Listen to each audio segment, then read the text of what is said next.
Greetings, everybody. Welcome to another episode of the official Ronnie Landis podcast show. Welcome to this. We got an episode here ready for all of you.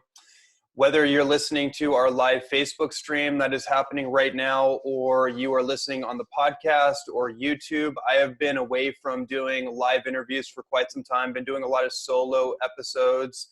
And have had a lot of interesting topics that have been rolling out, been having a lot of fun with that. And given current events going on in our world that all of us are well aware of, I decided it was time to bring back on some really important minds, really important perspectives, and bring some really important ideas back into the fold and start this interview series back up with some of the most brilliant minds that I have access to and that I've also interviewed multiple times. And today's episode is with Michael Tsarion. And if you recall, I've done about 3 interviews with Michael. There's only a handful of other people that I've done 3 interviews with before.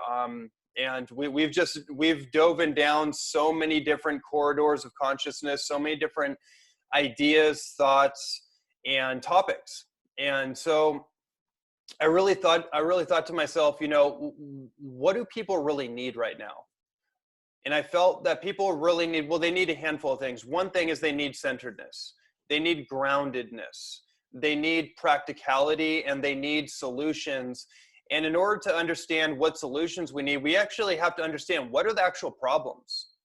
Because when I go on social media and I look at the news broadcasting, projection making machines, if you will, I look at all the different sources of information that's being broadcasted. I look at all the different people on social media that everybody has a voice and everybody's saying something about something, putting all these different articles out there, whether that be 5G or mandated vaccines or what we might call fear porn, which it's basically become. There's so much just stuff coming out. And I realized that we need to actually get underneath this thing. Whether it's the coronavirus, whatever that is, whatever the reality behind that is, it's the political scenario, because if you go on YouTube, like I've been going on to, you're seeing this big, huge sideshow almost of just all these voices and opinions and perspectives being flung out there. And it's very easy to get confused. It's very easy to get knocked off center. And I would say, and I don't think you would probably disagree with this, Michael, that is part of the purpose, is to knock people off center, right? To keep us kind of unstable, right? So we can't quite get our thoughts together. We can't quite get ourselves together long enough to actually, make something useful happen. So anyways, with all that said, without further ado, Michael, thank you so much for joining me. And I'm excited to dive into a number of things with you. Great, Ronnie. I agree with love your work that you're doing, and the fact that we always have interesting conversations. As you see, I don't do anything anymore, except with people I totally trust and I know are up to speed on the very things that you've said. And you're right. The world has always been 3. See, the things that we are experiencing right now are fear oriented. As long as we always realize that. It's nothing new. It's just maybe a little bit more ramped up. But basically, there's always been a kind of a condition of fear porn and, the frighteners, and by people who know that basically we're 3 meals away from revolution and who know how to exploit that. Remember, half the world is still in almost abject poverty.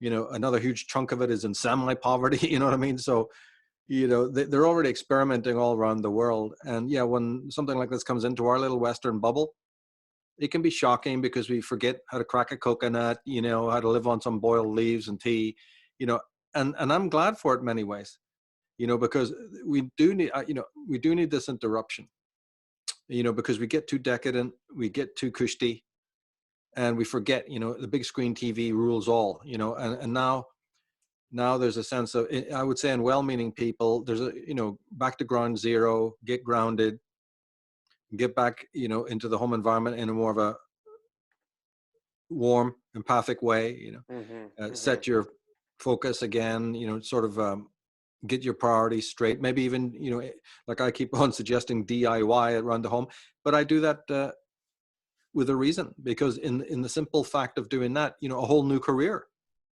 for some people may open up, you know, where they might even change their whole view of being self-sufficient and self-employed, you know, pottering about. And maybe that's it. Maybe that's going to be a silver lining in a person's life down the line, as opposed to be imagining that you're going to still keep climbing through the corporate ceiling and the effort and the price you pay for doing that, you know, and perhaps even the conscience. So you may say maybe you even do it. Yeah, but what's the price on your conscience for that parking space and that cubicle and that CEO, you know, designation? Think of what is happening to your private life, your domestic life, and your conscience. You know, maybe the time has come to really revalue all of this. So, okay, there's a fiasco happening in society. To me, there's always a fiasco going on, and it has the psychological ramifications you're definitely talking about. You know, I have advocated that even, you know, while I've been back of the line, you know, falling on deaf ears, not to you, of course, you know, but the vast majority of people. My message within this alternative movement has been exactly what you just said. So I'm absolutely vindicated, you know, not that I needed it, but, you know, at the same time, you know, I'll take the laurels, you know, because I've been mentioning this time and time and time, you know, bringing up the psychology of it. And now hopefully people can at least, you know, give me that nod and say, you know, hey, Michael, you were on the button there, because, yeah, now that I'm thrust into, you know, this sort of lockdown situation, I see that a lot of what you've been saying went through one of my ears and out the other. And I've been having emails like that. So that's favorable, you know. But in general, yeah, get back to doing the home fixtures. Even if you're still working online, then organize those files. Read those books you kept on saying that you wanted to get the chance to read. Now's your chance. People have bookmarked websites probably for years, like I have, not gone back and really, or, you know, they've bookmarked hour-long podcasts that they haven't listened to, you know, on the Gnostics, or, you know, on Manly Palmer Hall, on my stuff, you know. Hey, there's your chance. So nothing's really that changed for me. In fact, in many ways, it might even be, you know, a benefit. And then, as I've spoken on other shows in a different context, you know, there are moments in history when what government does isn't always a conspiracy. I know it's hard for people who've been studying assiduously, and that's their tunnel vision, and I'm one of them. But, you know, that does not change the fact that there are times when a greater threat musters on the horizon, and suddenly there's a different movement, and you have to be aware and open to that. Just like you implied earlier, hey, this could even be, you know, a legitimate epidemic, you know, like that we had during the second, you know, after the First World War, you know, with the Spanish flu. You know, there are times when this can actually happen. And so temper your paranoia, so to speak, and I mean that in mostly a good way. I mean, you know, with the fact that, look, this could indeed happen. Millions of people get together. And where millions and millions of people gather, which we call cities and societies, there can be epidemics, some severe, some not severe. You know, and then don't lose sight of the speculative idea that there's collateral damage that the government, especially the left, you know, letting out masses of prisoners, bringing up, as you say, a very dangerous ploy of the mandatory vaccinations. One always has to be aware of that, and also be aware of how to fight it. So, see, I've maintained from day one that, see, when dark time comes, when even darkness is in your life psychologically, or when it's socially, to me, it's one and the same. That strengthens your immune system. That strengthens your sovereignty. So bring it on. Our world has had Spanish flu, world wars. Our ancestors knew infinitely worse times than we know now. So if you just suddenly lose the rag and don't want to throw yourself out of a window because of this shit, maybe you need to go ahead and go ahead. Yeah. Because you know, what are you made of? See, okay, you're bringing up some very key points here, and one of the things that just came across more kind of energetically from listening to you is your cadence around the whole situation tells me that you're not particularly worried about a massive conspiracy or what most people are. So in other words, I brought up in the beginning of this, you know, there's all these articles, right? There's all, you know, if you go on social media, there's a massive amount of things around 5G, right? And that is a reality. Nobody's saying that isn't. We've been talking about that for a while, right? But now it's like, it's supposedly being rolled out. There's all these articles. if you go to the articles, some of them are outdated, some of them are happening now. It's kind of a mishmash. The same thing with the mandated vaccines and whatever else, there's so many different examples. My perspective, and you just said something really interesting, I just want to reiterate for everybody's nervous system, basically, just to calm the system a little bit, is, first of all, we don't really know, right? The information that we're getting is so downstream from what's actually happening behind the scenes, what's actually happening. We actually have to be a little more humble, right? We actually have to practice a little more, whatever the word is, temperance. I think you mentioned that, right? Like tempering with all this information that's coming out, and who on social media among our friends or associates or people that are throwing this information, how much are they really in the know? Or is this just fragmented information that's being flung out there? And is there a purpose behind it to disorient our energy field, or just our mind, let's say, our ability to critically think, in other words? You nailed it, man. Yeah, because all of that is true. You know, and what I like to do is just go back to fundamentals to say that society is already an agent of disorientation. The will of the masses is already discombobulated you till you don't know if you're coming or going. The will of other people you may even live with. It's more benign, but at the same time, it's still a will imposing your own. So, you know, there's so many things to get into there. And you're quite right. Yeah, I salvage some of it because I do know there are people I trust expert-wise who've done a bit more research, you know, a lot more than I have. And yeah, the preponderance of trust is on them because they're academics. This or that guy was a professor. This guy or that guy is a top MD. He's worked in the hotspots of the world, in Africa, in Italy. Yeah, I'm going to believe, or they've already written on it. So it's not just something they're catering to this moment. Yeah, I'm right there with you on that. Yeah, and I go, listen, I'm going to listen to that. That's a good point. I don't want to cut you up. I just want to emphasize one quick thing. What you just said, we're not throwing the baby out with the bathwater. And even what I just said, I'm not trying to make it black or white. There's important information that's coming, but we have to suss out the source of the information, the date on these articles. I just noticed when you go and you see all these different articles, it triggers that limbic system, right? Just by seeing the suggestive message that's on the article versus like, oh, wait a minute, that was like 2 years ago. Wait, that has nothing to do with right now, but it triggers that fight, flight, or freeze kind of response. So I just wanted to emphasize that there are actual credible scientists and professionals that are not in the consensus media, that are out there in the front lines, but are not getting the spotlight that maybe we should listen to. But then there's a lot of weird information out there that maybe is not useful. That's all I wanted to mention. I didn't want to cut you off. Oh, no, you're quite right. You're quite right. And remember, oh yeah, and that thing about hermeneutics, and exegesis, actually looking at the text, looking at what is headlined, look at a subhead and read it with a critical, that is almost 75% your salvation. Looking at dates, looking at chronology, looking at the status of the person, their history. And then don't forget also, look back at I don't know if people remember, during the AIDS crisis, when you had whistleblowers like Dr. Robert Strecker, who actually had worked on producing AIDS and could come out in 1 hour, like tell you the whole history of it, saving you the lifetime of study and getting caught up in the whirlwind of all the secondary sources, well-meaning as they may be. Hone in on the man. Here we actually got the man, who actually did whistleblow. And you will always find those characters. They're coming out now, and then look at other people who've made that a speciality. There's certain people who, you see, it's easy for me because I've bookmarked and I go, even in times of hotspots, I'm constantly revisiting those scholars that I know to trust on, well, whatever it may be, almost obscure stuff. But there's also people, of a school that have been tracking something for years, like satanic symbolism or whatever it may be. I'm visiting them repeatedly. So I know exactly where to go. It's like a blindfold, with a phone book. So when I need a port of call, I know who to go to. Not that I'm endorsing them all and saying they're all 1-to-1, 100% perfect, like, some Yoda. No. I may disagree with a great deal of what other things that these people are into.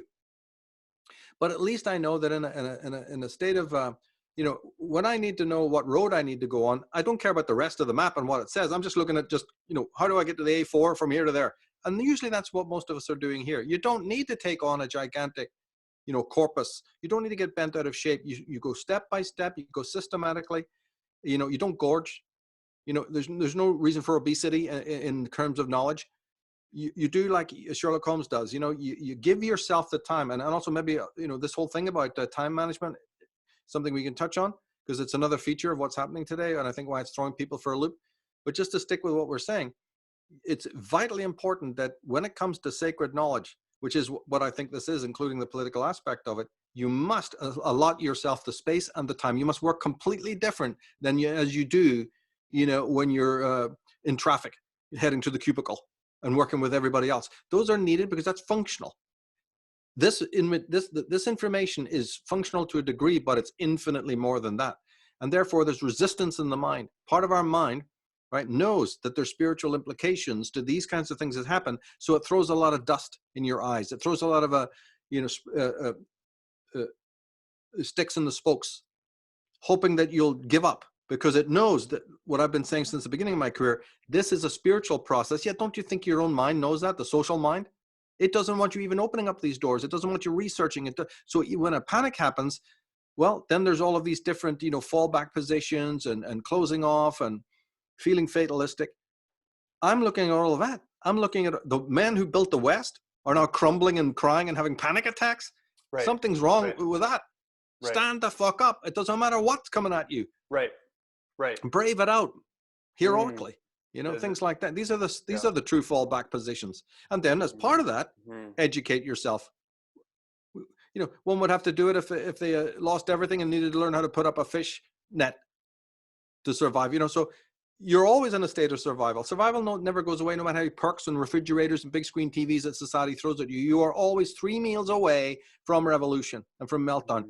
This is a perfect time to remind people of that dictum, so that they never forget.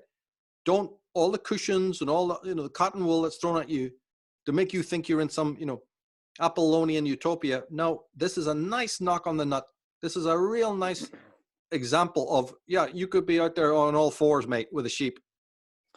Yeah, that's a brilliant perspective that you're bringing up. Essentially, what I'm hearing you talk about is the value of stress testing your reality and seeing where the weak links in your structure are, and also breaking down the false sense of security, right? Because that's our society, isn't it? That's the entire deck of cards that every institution, whether it's the financial, economic system, it's the agricultural system, it's the medical system, the governmental, political, religious, the military systems, all of these things, and I'm talking somewhat figuratively because these are real structures, obviously, but when we say the economic system and the food system in particular, the medical system, these are the things that are experiencing the most stress, right, realistically.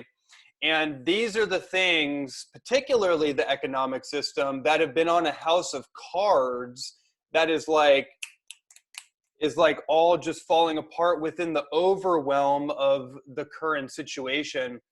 Whatever the real situation is, right? There's a lot of different perspectives. We can go into that. But ultimately, what I'm hearing you talk about is translating the macro, the bigger situation, kind of the wider global situation, to the micro, which is our own life.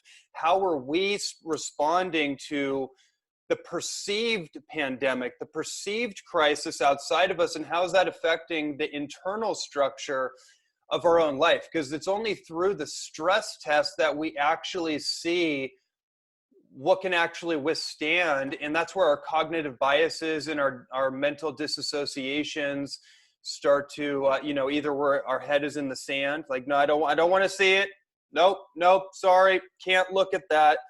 And that's going to break down through the pressure of reality cracking down on the illusions that we might have set up through false security.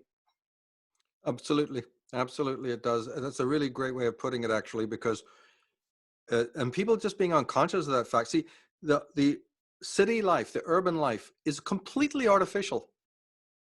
You have to dig down, way down deep into its structure to find anything really authentic, because it actually does. If you go really, really deep, right? It's the Mitwelt coming out of the Umwelt. There's philosophical precedents for the growth of any society to our level of sophistication. But that's the infrastructure that's way down, hundreds of feet. The rest of it is just a mess, right? And it's built, all this nonsense about pluralism and multiculturalism and all the things that they've done, right? Even your concepts of republic, because of one of the structures you're speaking about is government, is the whole state apparatus. Well, that's meant to be based in America, at least, on republic. And that's meant to be based on the guarantee of the Constitution and Bill of Rights. Right. If I look at those documents with you for 5 minutes, we'll see nothing but holes. Right? Not that I'm saying it was ever meant to be perfect. I'm just stating the phenomenological fact that thing is full of holes, and yet their whole state is based on it. And if it was a democracy, that would be full of holes, and a logical person can see holes in it within 5 minutes. And we all know this. So there you find what you're talking about, that we know actually very little about the nature of imperfection. Right? Because Hegel was wrong, don't you know? He was a proto-fascist. And all the rest of it. So we don't know dick about evil or about imperfection. Because if we did founding fathers and parchment idolatry besides, we'd have had some real serious corrections, you see, from the start.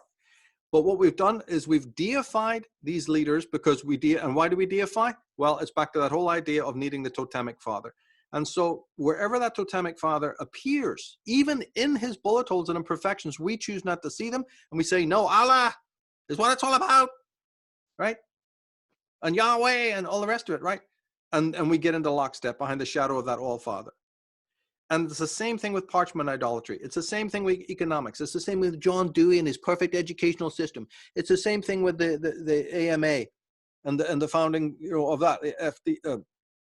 I'm talking about the FDA and the whole pharmaceutical bullshit, right? It's the same in religion. It's Jesus, right?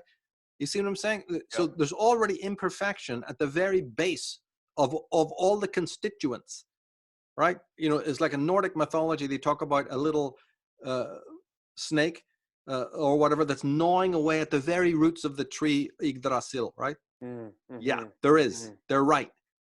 The thing was built out of the most perfect idealism of whoever, right? Mm. And then a Keats comes, a de Tocqueville comes, and they go, nice in theory, folks, but lots of trouble, right? Because the thing had all the perfect mental equations, but in practical, in the practical construction, huge mental fatigue, because we don't know enough about imperfection, because our entire rationalist system from the time of Descartes and before has been completely erroneous when it comes to man and his relationship, not only with nature, the cosmos, but his own body. Mm. And so my work is primarily that. Yeah, I dabble with other things, that's important, but in my actual work, where the great effort is gone, where the real walking over, cut glass has been, is to try and enter into this territory and pull teeth, getting people to realize these fundamental issues when it comes to what you actually know about the nature of time, the nature of your body. Are you listening to it? Right? Yeah. Have you got the silence that's even required to listen to it? Well, no, you don't, because that's one of the urban society's foibles. It will never give you the space. It will never give you the time. It will never allow you the aloneness. And even if it sees you trying to enter into it for 5 minutes by picking up a little book on a spinner rack, you will then find your life melting down, even if you tested it. Even if you have a test for yourself, watch the shit and chaos that immediately manifests the moment that you even try to initiate and implement any of the things that we're talking about. That's a really interesting perspective, and I don't know exactly where we would go with that other than just commenting on what you just said. Like, if you attempt to do the slightest thing that's outside of maybe it's the conditioning of the subconscious mind, it's the patterning of the behavior that we take on and the constructs that we take on as far as like our own personality and our identity construct in relation to society, the status quo, how we fit into all that.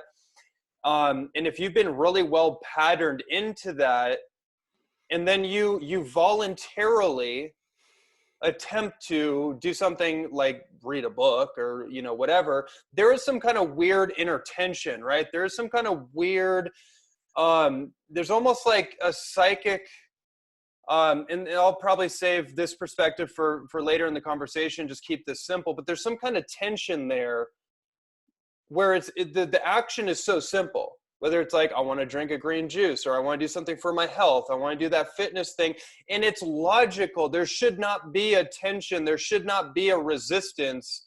It's just like, yeah, I've been thinking about this thing for a long time, and I'm going to translate this to where we are right now, because this brings up really the point about the opportunity that you brought up in the beginning of this. We have a massive opportunity as individuals to pursue something other than going to work every day.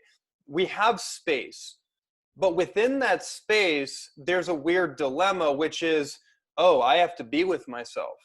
I have to be with that resistance. And so what are we going to do with this space? In other words, are we going to use this as an opportunity to obsessively go on the internet and stay on our devices and look up every conspiratorial thing, or stay tuned to the nightly news and the media magic making marketing machine and just get every little bit of information, right? Get even more addicted to our devices? Or are we actually going to take this opportunity to go within, or to do the basic things that maybe we have been putting off? Those are some ideas, but I just want to take it back to this idea of that resistance, that point that I just brought up, and get your perspective on that. Yeah, well, it's a neuroscientifically accepted thing, and it's been known long before that science came to bear, that we have a divided brain, and that the left hemisphere operates like a sensor, and the left hemisphere is really nothing more than a transmitter receiver to the will of the many, the will of the collective, to society, right? It's a society in our head. And that's where the resistance comes from. The rest of us is only too happy, you see, to have that rest, to have that silence, but we're not attuned to it. We're actually become enemies of our own self because we've read from the script. Our entire life is in lockstep with the script of the many. The most evil institution in the world is the collective. That's the masses, right? We're part of it.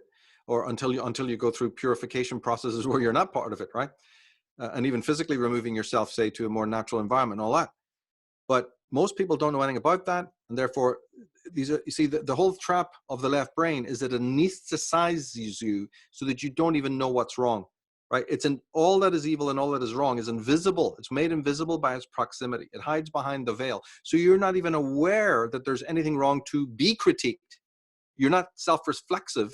You're not listening to your body and its pains, and and you're not listening, you're not fathoming where that great weight is coming from, or where that lethargy, the blocks you're talking about. You're not able to phenomenologically turn and self-reflex. You have no concept of introspection. You've never exercised what I call centroversion, which is, returning to how you feel about a person, a thing, a state of mind, right? There's no form. America is a culprit. This is one thing that America is, culturally missing. It tried to bring it in through some different, boogaloo groups like the New Age and all, but even then it failed, because as much as it brings in, it pushes something else out. So, and I was part of that for more years, you can imagine, and could only find it wanting. It's kind of what sort of helped. Well, yes, it was definitely one of the pillars that helped me launch my career and to make myself so bloody sarcastic. Well, after 30 years of going through what I'd gone through, you'd be sarcastic. And people fault me on that. But again, geez, they haven't seen what I've seen. So there is that element as well. Not that to say there's not also a great deal of good in all of that and very well-meaning people. But there's also this reality distortion. There's also this dissociation that if I close my eyes, the tiger won't see me. And we're that primitive. And probably will be 1,000 years from now. Our words will just be, meaningless, because there's certain fundamental, there's certain fundamental cognitive dissonance that really is impossible to shift. You look at people who are caught in a religion, no matter how many preposterous things you point out about it, what the hell, they're going to go for it every time. You could tell them that Jesus was the Sun King and nothing but the Sun King, and they'll just go, yeah, that's all paganism. I'm a Christian. I don't need to think about it. What do you do that? And you'll find that you are now chasing your tail meaninglessly and so on. But one of the other factors I definitely wanted to touch on is that during any kind of thing like this, when back in the time of the Blitz, people in London and England were forced to go down into the railway subways and into different kinds of shelters and all of that, right? And they got away from it by singing and just, lighting up a song and just waiting it out and all the rest of it. But the thing is that there's been many times in history when this kind of thing does in fact happen. And what it does is it highlights, right? Like you're talking about, it now highlights all of those existential areas which you've let go. And it sort of brings them to bear now. They're like the elephant in the room, But and also one of these things that it brings to bear is what I've always referred to as the economy of time, right?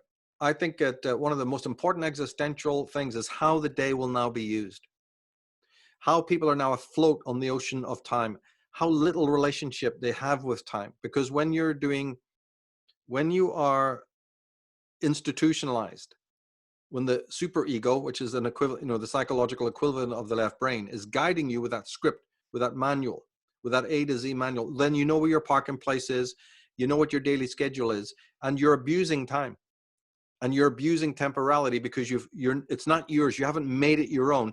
It's everybody's. Right? It's what is known in German as das Mann. It's everybody's. It's the everyone calendar or schedule. Christmas is at Christmas, Mother's Day is at Mother's Day, I've got the birthdays, and we got, this ceremony, and Father's Day and Mother's Day. And we arrange the clock so that we don't have to actually experience time at all. And when some people ask me, Michael, how do you do all the work you do? And how do you find the time? I don't find it. I made it. I'm not going to get all the details, but I was able to manipulate, I use that word in a positive way, manipulate time so that things I needed to get done that were part of my vocation got done, right? And no sacrifice was too small. Now, I'm not asking people to start doing that, but as I say, just observe in the early instances how time has abandoned you. Because when you abandon it, it abandons you. And then you won't step out of mediocrity. You won't get that book written. You won't get, those things organized. You won't have that thought taking through beautifully from its inception, through its middle, through its contradictions, and then to its conclusion. You won't ever experience that in your life. What you will experience, well, I don't need to paint pictures, everybody knows. And that is the road that's laid out for you by the Mitwelt, by the collective, by the superego, by the left brain.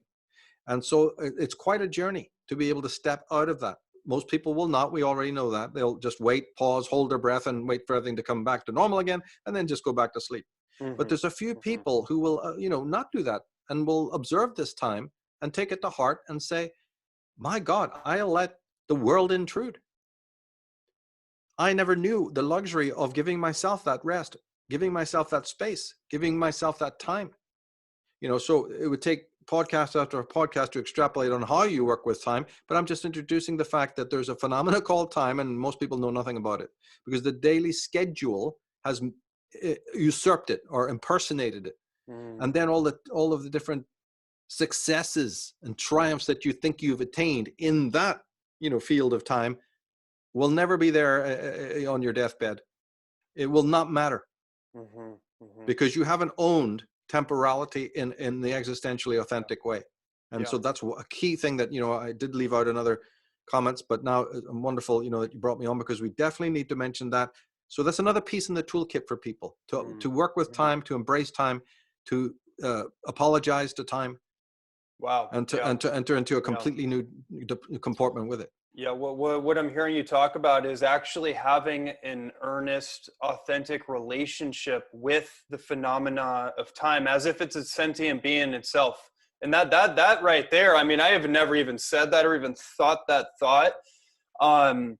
And that right there, I can see how wide and how deep dug that idea right there is. So maybe we'll just kind of put that out there into the field and let people kind of chew on that idea that maybe we need to develop. Maybe this is the opportunity of a lifetime that we've all been given to actually reestablish a healthy, authentic relationship with time. And it's just like any other relationship. If you're in a partnership with another human being and you don't make that a priority and you don't take time, and I have challenges with this, and I noticed like, okay, this is spirituality. Like being in a relationship in of itself is like, you want to talk about spirituality, you can be the monk on the mountaintop all you want, but like really you want to see where the self-organizing complex system of life is, add another person to it, right? And then get into that and see where your rough edges and your triggers and your insecurities really are if you really want growth. Well, I notice same thing with time, this whole idea of time. And again, like, we probably don't have the time, quote unquote, to even do that justice, but just to make that point, because what you just brought up is really, I think it's the point. If there was one thing to really lay down solid in this conversation, I think that, and I want to get into some other things, but I think that right there is the thing. If we gave 1/5 of the time we give to other people and the care, I'll just use that word, to time, we're not even asking for a whole dollop. Oh my God, how your life would change. And the meditation is really to think of the passing of the seasons. Your meditation to hang your hat on with this when it slips away is to stay focused on how the seasons pass into each other, how nature's own time. This is not something you can learn from men. As I told you, that's where the problem arose. It's from the collective that the problem, why we have committed the crime against time that we have. And there's a whole apology to time, right? That needs to be undergone. There's like a reconciliation.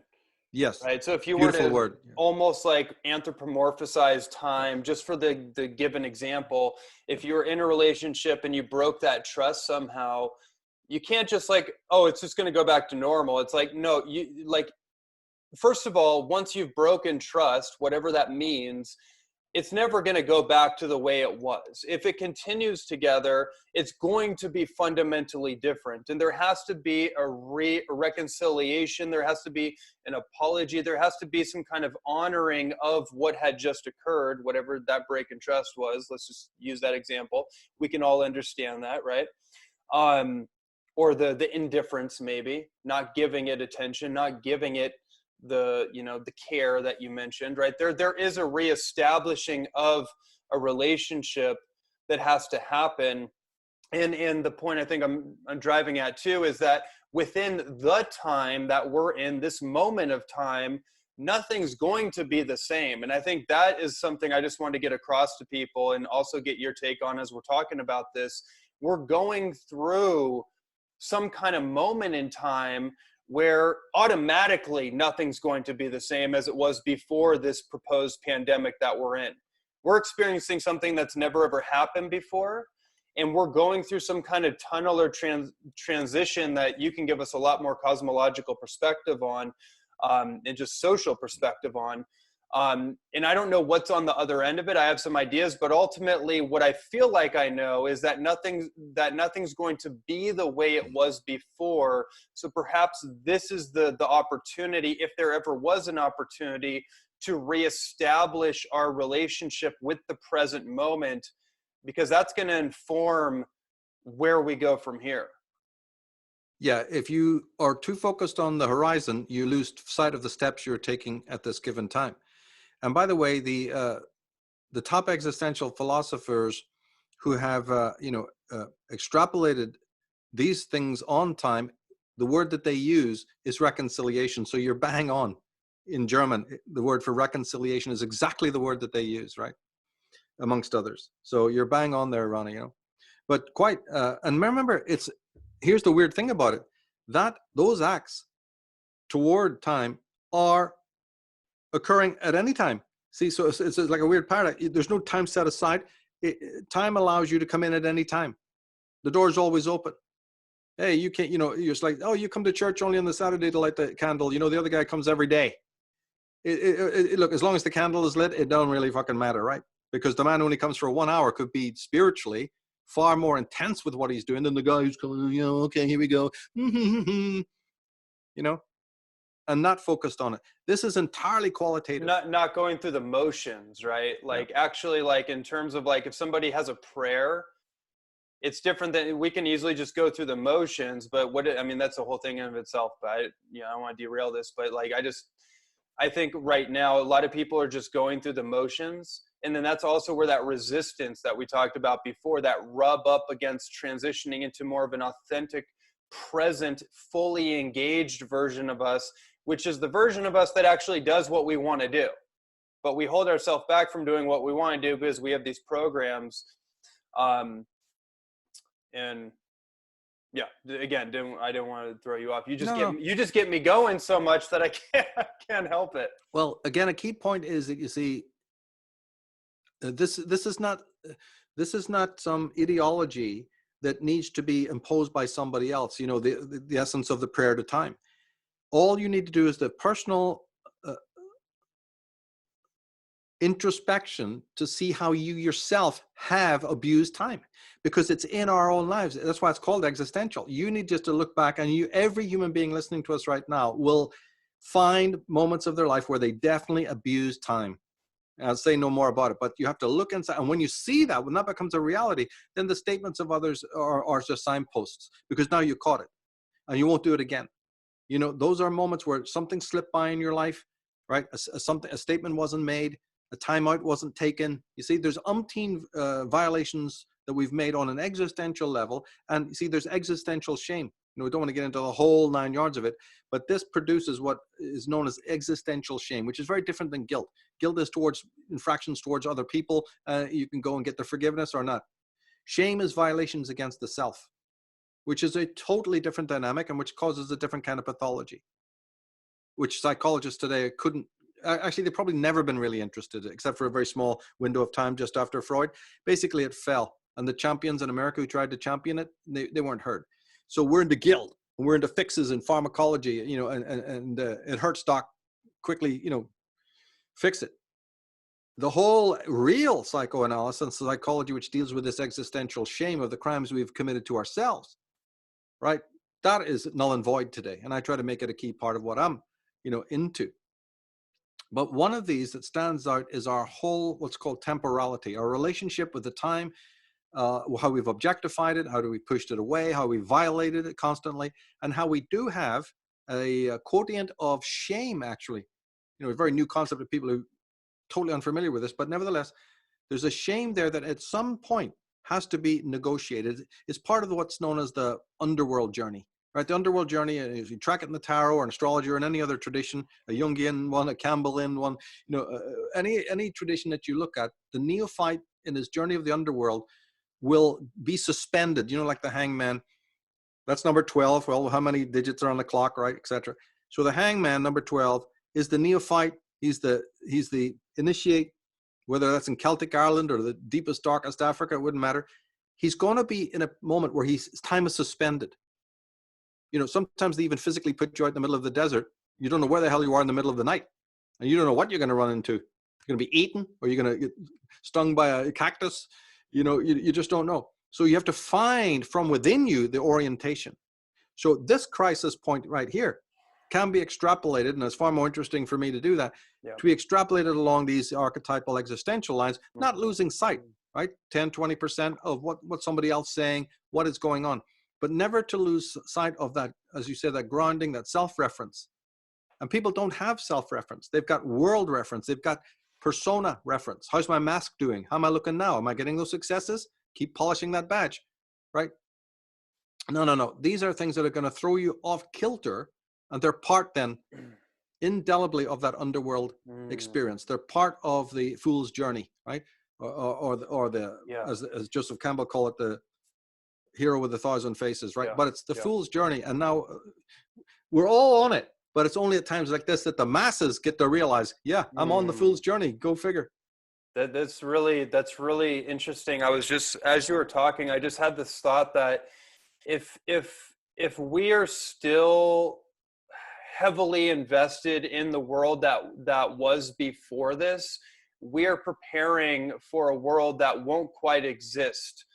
In other words, we won't be prepared for the world that's coming. And I don't know what the world that's coming. I have ideas. I'm sure you have your own ideas too. But like I mentioned before, I don't think it's going to be based on the same parameters and skill sets of our social world. I think there's a complete restructuring going on. I think there's a lot of things going on behind the scenes, and there's a lot of ideas being, and I kind of want to transition because I think you're uniquely qualified and probably have some perspectives that I haven't heard yet in terms of some of the things that are getting brought up to the surface through shaking up the fish tank. And I use this analogy a lot, whether it's physical detoxification, cleansing the body. A lot of times when someone has a parasite infection, for example, they do all the parasite elimination herbs or whatever the things are. This can happen with antibiotics, and things get worse before they get better. And people are like, oh no, that means something's wrong. It's like, no, that's actually a good sign, because that's when the parasite is on its last ditch effort. It's secreting all these chemicals. It's trying to misdirect the immune system because it knows it's about to go. And that's its last survival instinct. So your system is going, you have all these immune things happening. You got to wait it out. You got to just pace it out, because this is, where you're going to get clear. My point is, when you shake up the fish tank, before the fish tank gets cleaned out and it looks pristine and clear, there's all that muck that comes up. Well, one of the interesting things that I've seen through this whole phenomena that we're experiencing, well, the first thing is that I'm surprised that everybody still thinks this is about a virus. I mean, maybe I'm just way ahead of the curve. Maybe I'd never even thought that to begin with. But so much else has come up to the surface that's actually come into the mass collective awareness. Secret societies, satanic pedophile perpetrators like that. This is actually like things that you've known for a while and I've become more aware of over the years. Deception, lies, deceit in our political institutions, the loony left, as they're calling it. I didn't even know that was an actual term, but it looks like Fox News actually has coined the loony left. And I started watching, I'm like, these people are absolutely Looney Tunes. I had no idea. So even I'm starting to see things differently. Donald Trump, like, whoa, wait a minute. Is there something behind the scenes? Was he possibly recruited? I'm learning all this new information and insights that I'm seeing all over the internet that either I didn't see or wasn't there before this whole thing happened. So what I'm getting at is that somehow this thing catalyzed an entire how do I want to say it? Like the way that I see it, and I want to get your take on this. I'm feeling like everything that has been laid under the surface, all the way from JFK and the assassination, all the way to the Titanic, I've taken all the way back to how the Federal Reserve got started and that whole thing. And I've seen a piecing back together of our forbidden American history and world history and all the conspiratorial things that have happened that have been pushed underneath the rug. All of a sudden, I'm seeing it coming up to the mass surface, and there's something interesting happening there. And I just want to get your take on. And I know I'm throwing a lot out there, but I know you can put that together in some kind of way that makes sense for people. Ultimately, what I'm getting at is this is triggering some kind of shaking up of the fish tank that is way beyond some kind of virus. Yeah, there's viruses, from a medical point of view, there's viruses less destructive, more destructive. There's those two cases. As I have no problem accepting that there is even, a biological threat right now, because it's all, Africa's had it dozens of times, and there's a lot of logic to it as well. But then on the other hand, I ask myself, why is it that Japan, I think until today, is still not in lockdown? Why are they able to handle it? And they're closest to China. They never experienced lockdown. I always trust Japan to be telling us what the slime in China is doing. And they've been telling us. But the West then went into a different mode, completely in contradistinction. Videos that were the fastest removed by Google were the ones that talked about it being fake. Any connection there? It's like they don't realize that the censorship leads us right to the truth. If those was nothing to fear from those few videos, they wouldn't have been bloody removed as fast, would they? Big sign, Google. Take another couple of things down. We'll know now that that was where the truth lay. So, even the person who wants to buy into the mainstream, hey, buddy, you better think like we're thinking here. Don't just buy the narrative, right? And when you make a black op, it's really, really good. When you put those three-headed monsters at the gate, they're experts at doing it. They know how to do it. They'll even kill people to make it look real. The government does this kind of thing because they don't care about you, right? And they have lots of collateral, things that they do. And so we must stay even as an exercise. Imagine you were, working with a bow and arrow, right? Or a weapon. You have to practice every day. Well, this is war. And this means practice every day with the tools of discernment, with high skepticism, and with a very flexible mind, you see, to be able to turn a thing around and look at it from different perspectives. You've got to convince yourself that, yes, this is an absolute biological threat. Right, now, how do I see the picture? Then you got to be able to set that aside and go, no, it is not a biological threat. It is bogus. How do I see things from that? You've got to be able to do that. Otherwise, sign off and go back. Get out of it. Get the fuck out of this movement. If you can't do that, right? Sorry to be a boot camp, sergeant major about this, but you're not qualified. I don't know what you think you are, but you're not capable. This subject is holy work, and it demands, right, a kind of intelligence that's absolutely unique, right? And that is why our schools don't want you to be rational. They don't want you to be highly critical. They don't want you to be judgmental. The New Age movement, religion, just faith, believe it. Big Brother tells you. The All-Father's enlightened. He tells you not to trust your mind, except in one place. When you have to accept him as being the totemic father, then you can use your mind. And people don't catch on. Right? You're surrounded in an illusion, right? You're surrounded in it. What was that book by Lloyd Pye? Everything you know is wrong, right? And I want to see people in this movement always coming from this position that everything I know could be wrong. Still looking at things, with tremendous passion, but always having that edict of stoicism, detachment, and malleability to say, hey, this is Aikido. I am fighting something that is so unbelievably informed about my mind. And I know nothing about my mind. And I am including here body. People know nothing about it. That's why I love your work. So it is such a tremendous study, right? It's like the great master can be 200 pounds and he can walk on rice paper. Yeah, well, how the hell do you think that's done? Because they're in harmony, man. Their bodies, it's not about being under control. This is the whole thing that the West has got it wrong. It's about the flow. It's about the Tao, right? And it's about the sort of flexibility of the Tao. And also to realize that in any type of, sorry to come back to existentialism again, but in any encounter, in any experience, a selfie is actually involved. You are implicitly there, but you're invisible by proximity. So my work, the work of existential psychology, is to emboss the idea of the self so that when you're in this and that experience or going through this and that mood, right, or engagement, you're very, very aware. I am there. Like you get behind yourself, right? And I don't subscribe to techniques because I want you to find the technique yourself. Mm-hmm. I want you to be able to always be grounded and aware. Here I am in this, situation. And when you teach that kind of disciplines, these are the real meditations, then it doesn't matter to you what kind of, creepy crawlies and monsters are, you can co-opt it. You can actually make it an assault course, because people are too flabby, as you well know, Ronnie, people are too preoccupied with the stimuli of the world. Mm-hmm. They've had umpteen movies. They've had umpteen songs, beautiful stuff. How could you miss it? From the 60s and 70s and 80s, there's people of the highest poetic level, of the greatest filmmaking capacity, masters of imagery, who've laid it on the line. It's there in the world's favorite music and the world's favorite songs and the greatest films that have ever been produced. How to Live.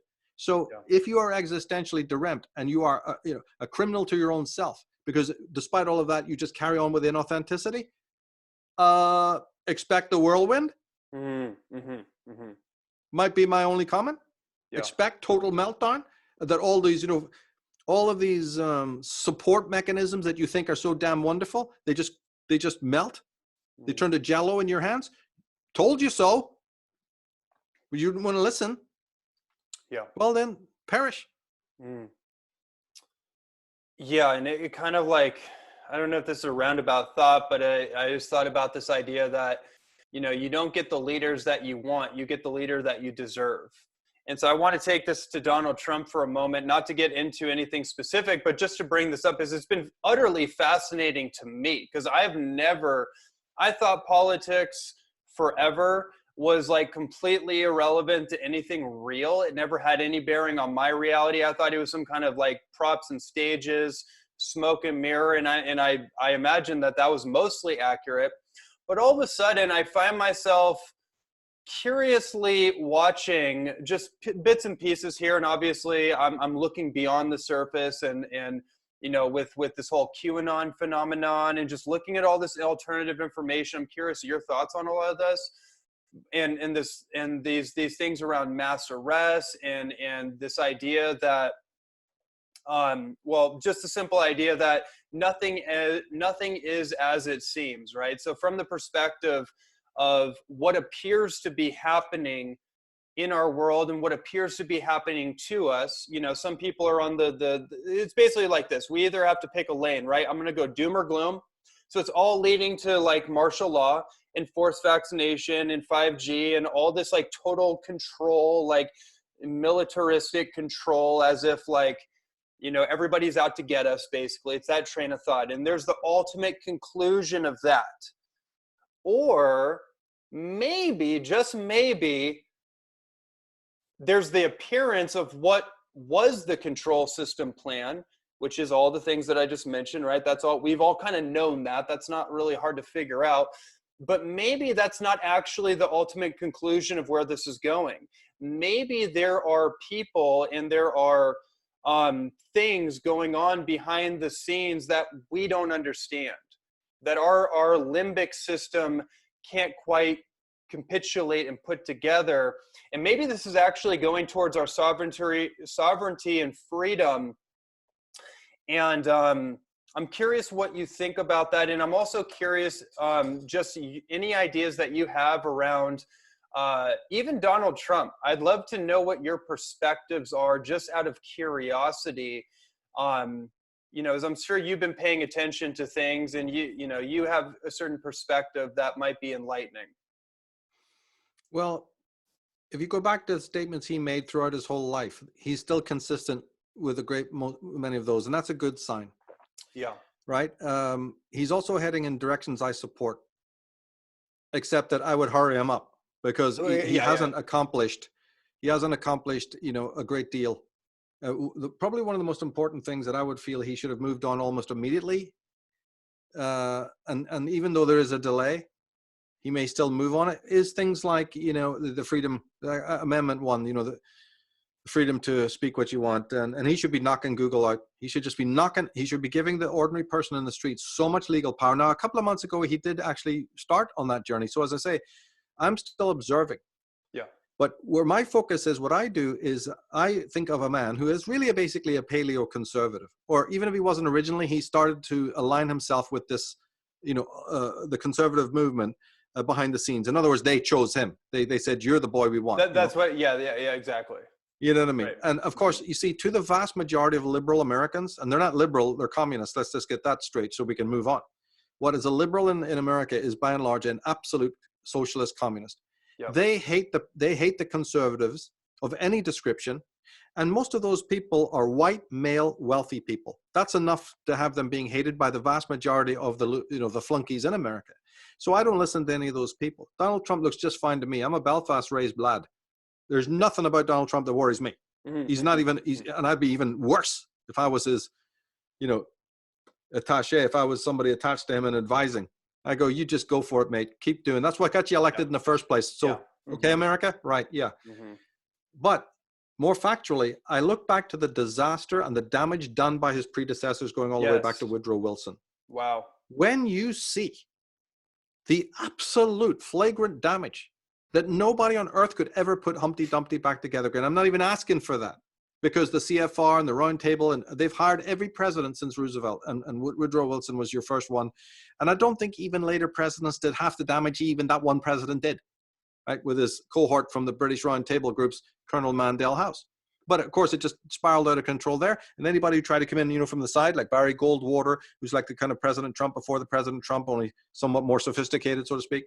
But anybody like that who's tried to come in was unable to come in. They assassinated them. They took them out in one way or another. And I don't mean Kennedy here. He was one of the establishment. He got taken out for other reasons. He was perfectly an establishment goon. So was Reagan. So was Bush. So was Obama. All of them. There's no, see, after this period that I'm talking about, after Wilson, there is no genuine conservative movement in America, that has any political power. It still has wealth, and it still has money, and it still has elite control over what it has control over, but it ceased to have political power from this time of Wilson, because what was happening at the time of Wilson made sure they couldn't really exercise power, and that the only people in government who would be wealthy were wealthy corporate communists. Not, as people have been deluded in this country to think, capitalists. They got rid of all of the conservative media hosts, like Morton Downey and others I could mention. They get rid of them, systematically knock them out, right? And they get rid of any presidential candidate. And so since Reagan and before, since Nixon, all the way back, it's just one big CFR fest, right? Now they do move the goalposts a little bit, and bend the lighting. So a little bit conservative over here. No, they need a little bit of liberalism here, but take that away now. They play that game, as everybody by now should know. That's just a shadow play. But it's basically, everything's moved so far left that to call Donald Trump a conservative is already a misnomer, because his kind of conservatism is still not the real thing any more than anything over, anything over in Britain. You see, it's all moved so far left that you can actually construe Tony Blair as a hawk and a possible neocon and all the rubbish they talked about. Yeah, because since the time of Thatcher, the whole thing has moved so drastically towards the left that you can even think of Margaret Thatcher as a capitalist and a conservative, when she was anything but. She was just a crypto capitalist. She sold England out to the Swiss banks and to Europe, while pretending, I said, the shadow play, making it look like she was, completely the opposite. But any fool could see that her actual behavior, and if you know where to go to find out these things, I post this on my blog all the time, these historical anecdotes, so that you can substantiate the things I'm talking about. So first of all, Donald Trump is not a conservative, so be very careful there, right? He's only conservative in the shadow sense, where it's a stage setup, right? But even with that new window dressing, it doesn't mean that the man can at least, undo some of the catastrophic things that happened, from the time of Woodrow Wilson. And that's how I check anybody that comes in. Well, Obama was a complete failure. Clinton's a complete failure. None of it's restored. It's just more of the same old, backing the Europe, backing the League of Nations, United Nations, and every other GATT, my God, NAFTA, right? All of those things, all of the things that, we've had 2 world wars. Remember those, right? So in between Woodrow Wilson's tenure, which is the early, early 1900s, you've had nothing but catastrophe. That's got us to where we are now. So when you factor in that background, who's actually, sort of now being put into the made for TV limelight, made so that you'll throw darts at him or you'll put laurel leaves around, is really so insignificant. You just simply look at the fruit, but the tree by its fruit. Hey, I like some of the stuff he's doing. I want him to keep heading in that direction. You keep looking at it, and you keep pulling back from the canvas as well. So you read what you basically, in practical terms, I suggest people read the book lists that I'm constantly putting up that are both from the extreme left and this, the right and the middle, and really educate yourself, and also maybe put yourself into the position of somebody like that who, is a representative of that old money, those paleo conservatives who really don't have a lot of power, politically. Now, their detractors always try to make it look like they do, but I'm telling you, they do not. Right? The people who have the power and the money are the George Soros types. He's just one of millions of them who have a very, very, very leftist ideology. We know this because books were written in the 1960s by people like Alan Bloom and others explaining this. So this is not my theory. This is backed up. And then there's reiterations from people like Douglas Murray and so many other great, great writers. And then there's even another generation now, like Dinesh D'Souza and, Stein and who else, the Tucker Carlson sort of group, young men who have desperately trying to go back to some sort of tradition, try to find what was authentic in original American culture and look at some of the negs as well. What's his name? Glenn Beck and that kind of person, and they speak to me. They really do. I'll not be coy about that, because that's the kind of American I expected to find when I came over to America. Because I say I'm a Belfast lad, right? I grew up, you're talking about the shaking up and the constant, stirring the waters. How can anything happen in the world, when somebody has 24 years of nonstop violence, on all levels of their life, out to the bigger political question. There's nonstop high intensity terrorism or violence. Well, forgive me if I'm wrong. I'm sleeping on my hammock when all of this is happening. It's not the biggest deal to somebody who's been deeply, affected by that. So what that does is it makes your perspective a little calmer. Remember in Jaws, right? They go to get the old bugger, the old Irish bugger in the boat. Yeah, I'll take it on, no problem. Just give me some, a couple of hooks. Yeah. You give me the money, I'll go get your shark. That's basically my attitude.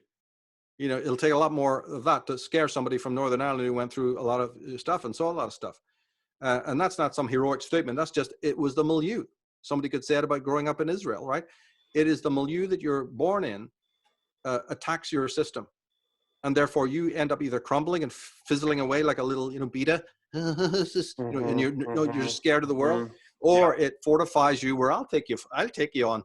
I don't care how many heads you've got, right? It's David and Goliath, right? And that's my kind of mentality. Yeah. You fortify yourself. And so that leads us to another question about, is one of the biggest attacks on the world right now the demasculinization, either through subliminal seduction, through a liberal message, right? So you can come at this even from that point of view, that one of the reasons we're in the shit we're in now is we've got no Robert Shaws, right? Going out with a penknife to kill Jaws. Where are you people? Hello, is anybody out there? Right? So, because this is nothing, man. This is nothing. Yeah. Right? Really, if you contextualize it. Go learn about Passchendaele and what blood lies in the soil there, my friend. And at the Marne. One thing, you just brought up something which I think is an interesting point. I think from my perspective, and a lot of people might have problem with this, but I'm going to say it.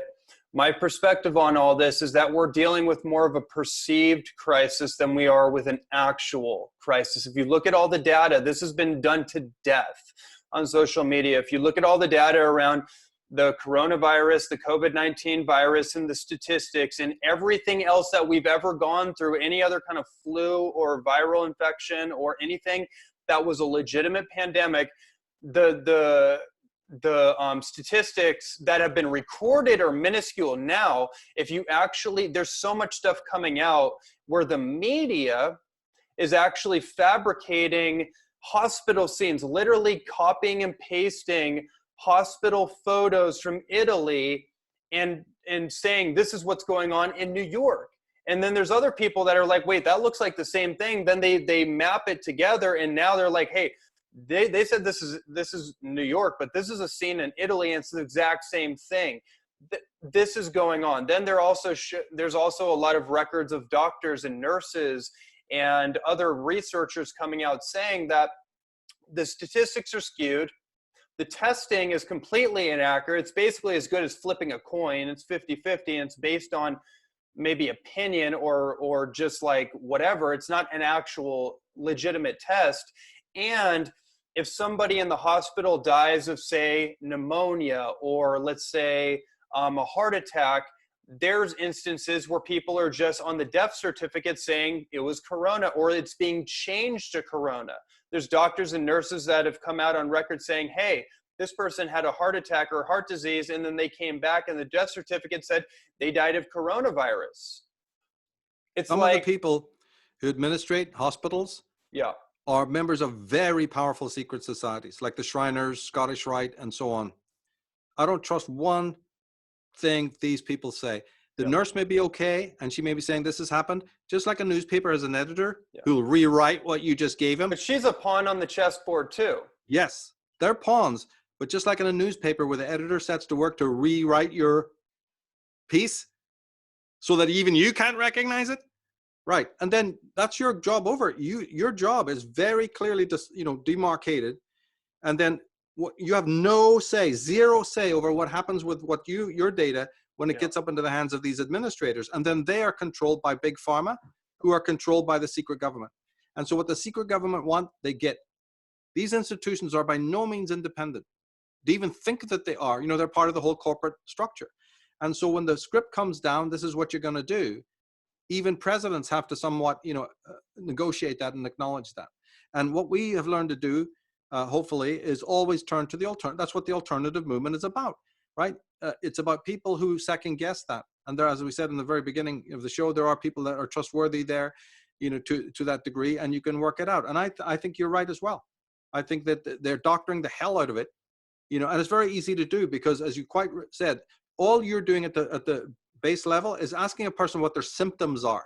Now that document can be manipulated you can turn it like a Rubik's Cube to get out what you want at the end of it. Yeah, that person had coronavirus, knock it up another one.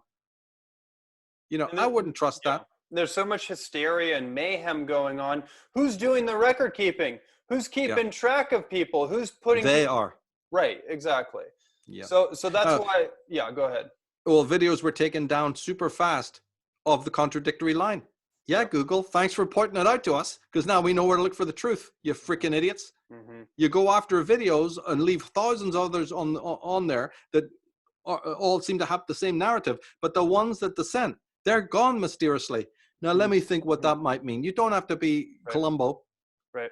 Well, and of course, it's because it's all in the guise of giving you the right information and protecting you from disinformation or misinformation.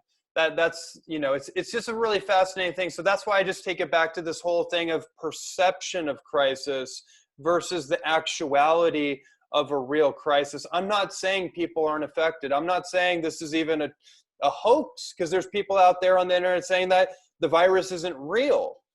No, it's real. It's definitely real. There is a virus, right? But there's also a lot of other things going on. What is it, geo-warfare or bio-warfare? Was it man-made? Well, I'll tell you this, it has a patent on it.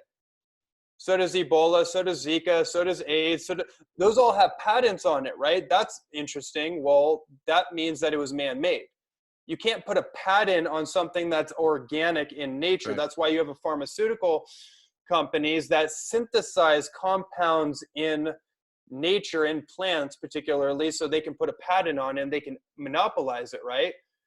Well, hold on now. That's interesting. So I think that becomes part of the inquiry that's going on now, and part of the deception of the veils that are just so thin. They're so damn thin now that it's unavoidable to see that, hey, something's not right here. There are people at effect. We are all at effect in some way. We're having a shared experience for the first time ever as a global society.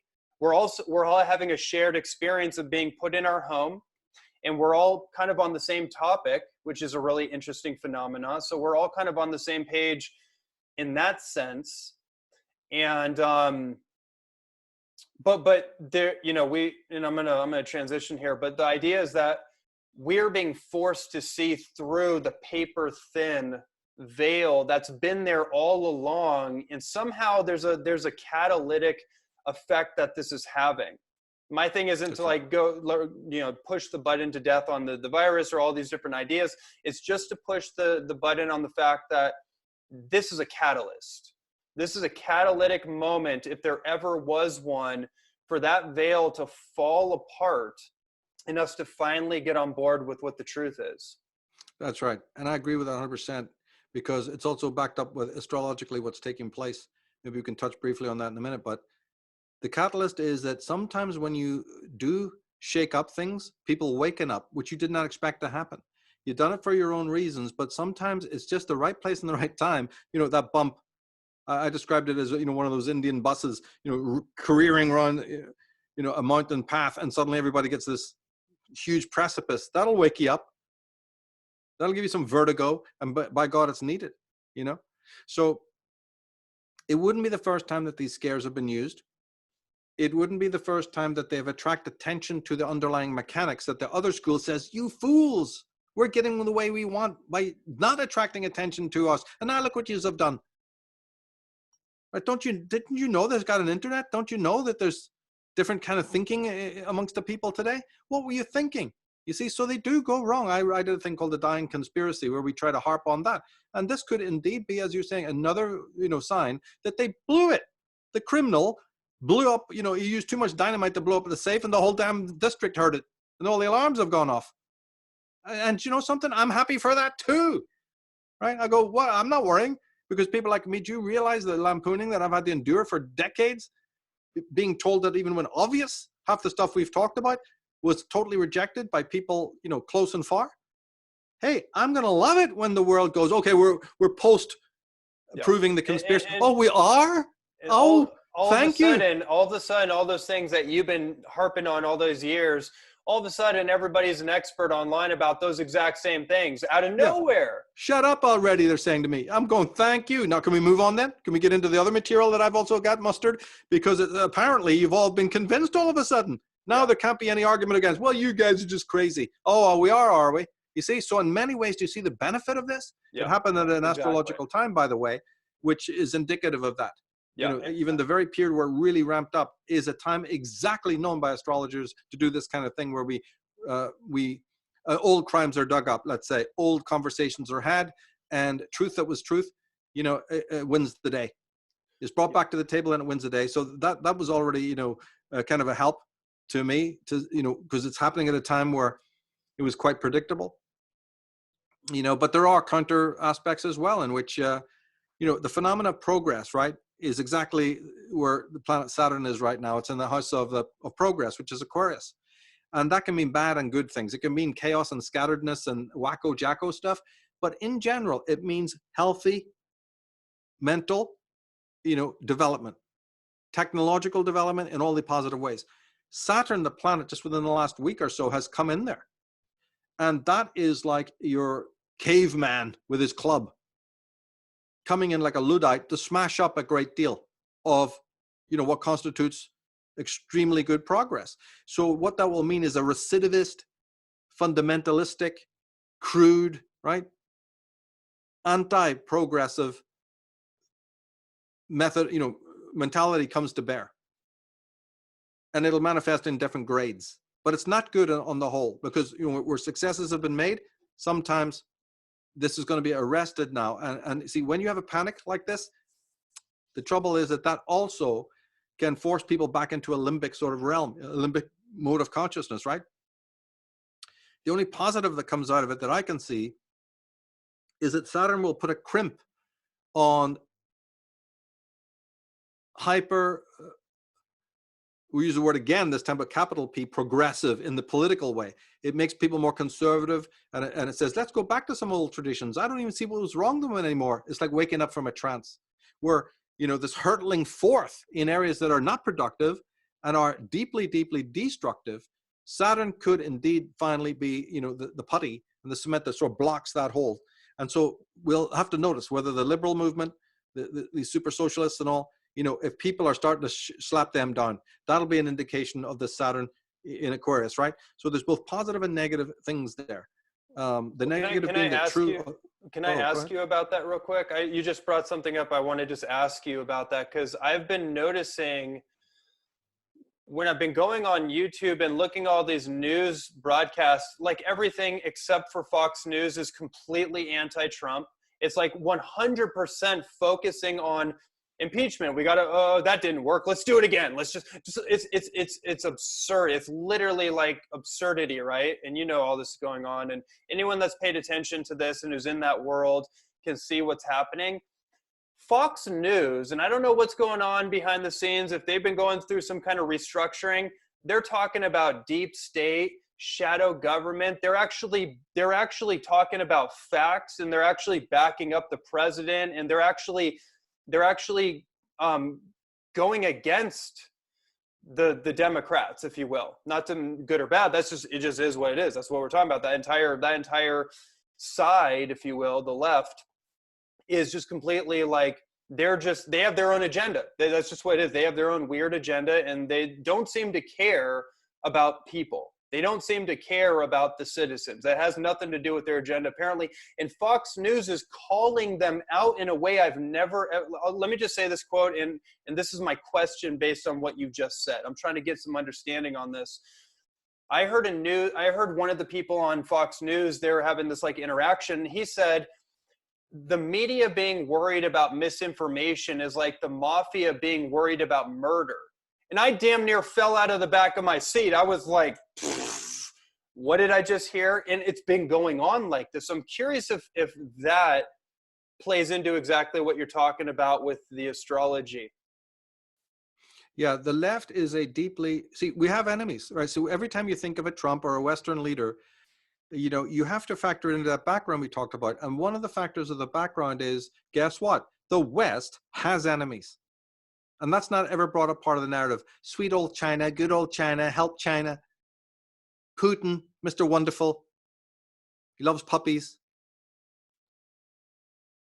Islam.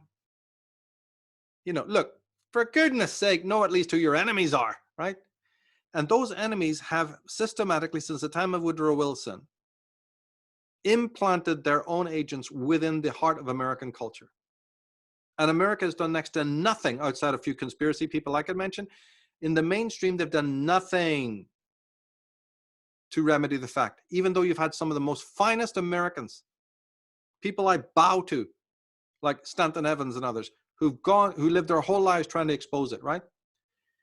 Okay, so you say, here's a network who is doing wonderful work. We had Glenn Beck on there, right? I mean, that's almost enough in itself. Now you got Tucker Carlson and some other really great people. Okay, why? Go back to my work of 2005, 6, and 7, and even before that. And I went blue in the face predicting that the mainstream media would at some point troll all the works of your G. Edward Griffins, and the Eustace Mullins, and the whole of our movement is slowly being trolled. And it will finally pop up. I don't know where and I don't know when, but I guaranteed my audience that it will. And that was because they had gone bankrupt a long time ago. And they were playing, they were gas. They were driving on gas through most of the 90s. And therefore, slowly, imperceptibly, they start trawling and plagiarizing and cannibalizing the work of the underground, of which I was a part from very early on. Do you realize my videos were on Google Vid? The very first time you could upload a video. And I remember, having difficulty doing it because they didn't even have the bandwidth, right? And all the rest of it, right? So this movement of which I was a part, and I was very sensitive. I knew, I had done my homework and I knew, what does Bo Greit stand for? You see, what is, Ralph Epperson, all of these different names. Some of them are still going, right? And many have departed, Sherman Skolnick and all these people, right? So knowing thoroughly what everyone was doing, I could then immediately take a reading when I saw, wait a minute, whoa, what's that, right? Shit, a little bit of astrotheology there, whoa. In a mainstream show? Nah. So I've been tracking it, Ronnie, from the mid-90s onwards, and it's just ramped up and ramped up and ramped up. So now when we get now to 2019, and Fox News is indeed practically, calling the shots, it's only because the rule had already been set. They weren't doing, they responded to what already the underground was doing. They did not do it because they wanted to. They did it because to stay alive. In the 1980s, they were even taking readings, let alone in the 90s, that people's viewing of mainstream news shows had dropped to almost 40 to 50%. And it's continued. People's reading of the rags that they're putting out was falling off to the point where these companies were bankrupt.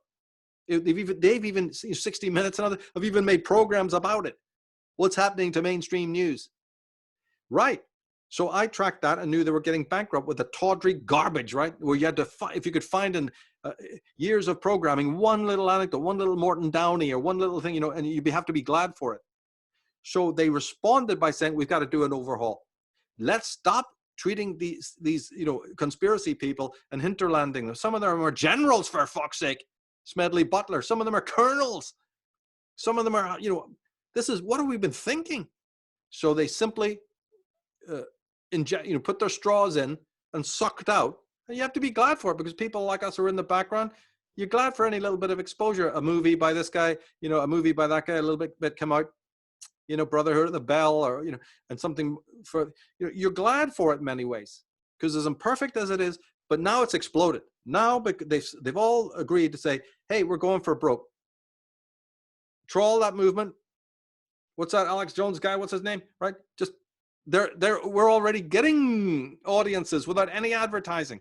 We're already having thousands of people in the Patriot movement, right? And people who have a spirit of true Americanism are listening to these people. Then came 9/11, right? And you had a slew of great work from the underworld, right? That came out. I can't remember the names right now, but there was a lot of people, I knew personally, who'd made these excellent DVDs exposing that, right? I even made one.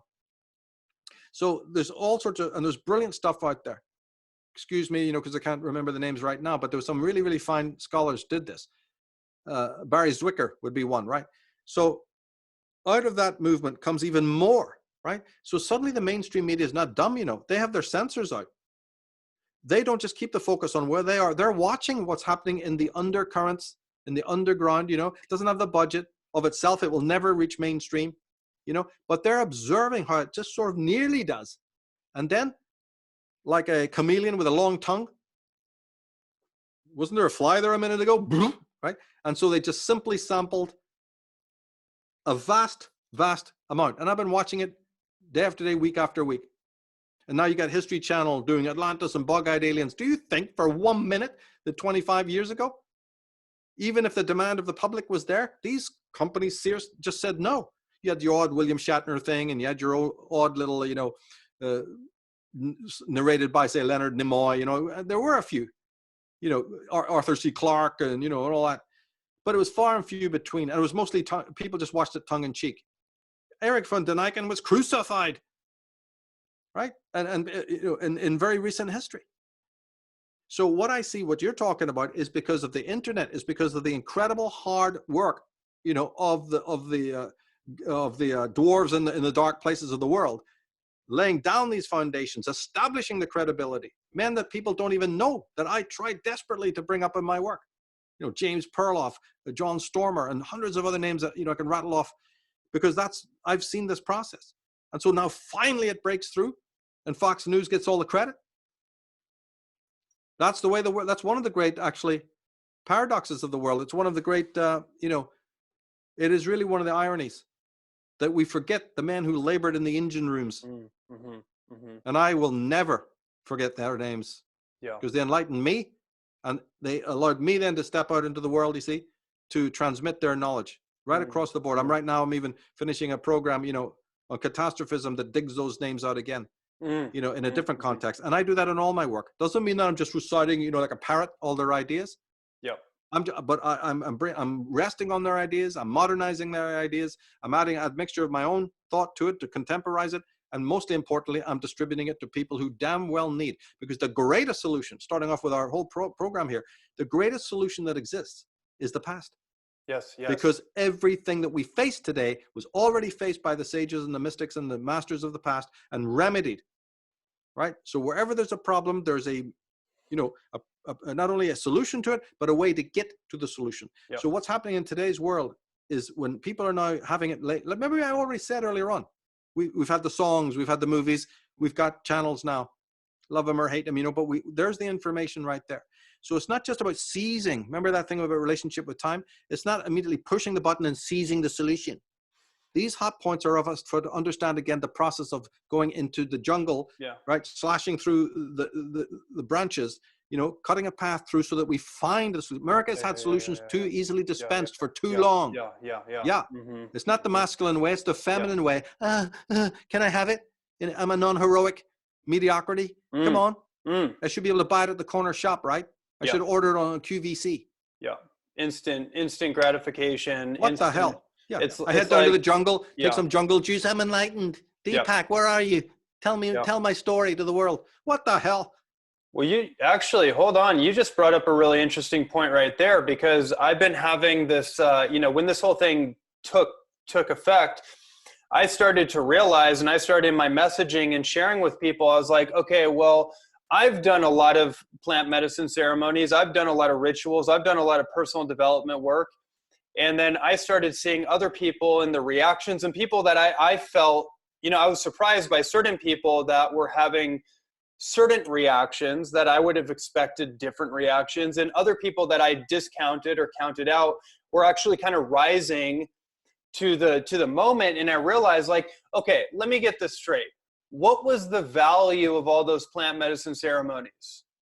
Whether it's traveling to Peru and doing ayahuasca or working with the shamans, and it's not good or bad. It's neutral. It's all about intention. And the actual, that's a whole conversation of itself. But what was the point of all those shamanic initiations and the personal development workshops and the spiritual workshops and all this information that we've learned and taken on? What was the point of all that work? And what's the value of it now? Because now is the moment that all has to come into the fold. Now is where the fruits of our labor personal development work and all this self-help work and all these things that maybe we've done to fill up the time, maybe, you know. And now is the moment. Now is the moment where real spirituality needs to come at the ready.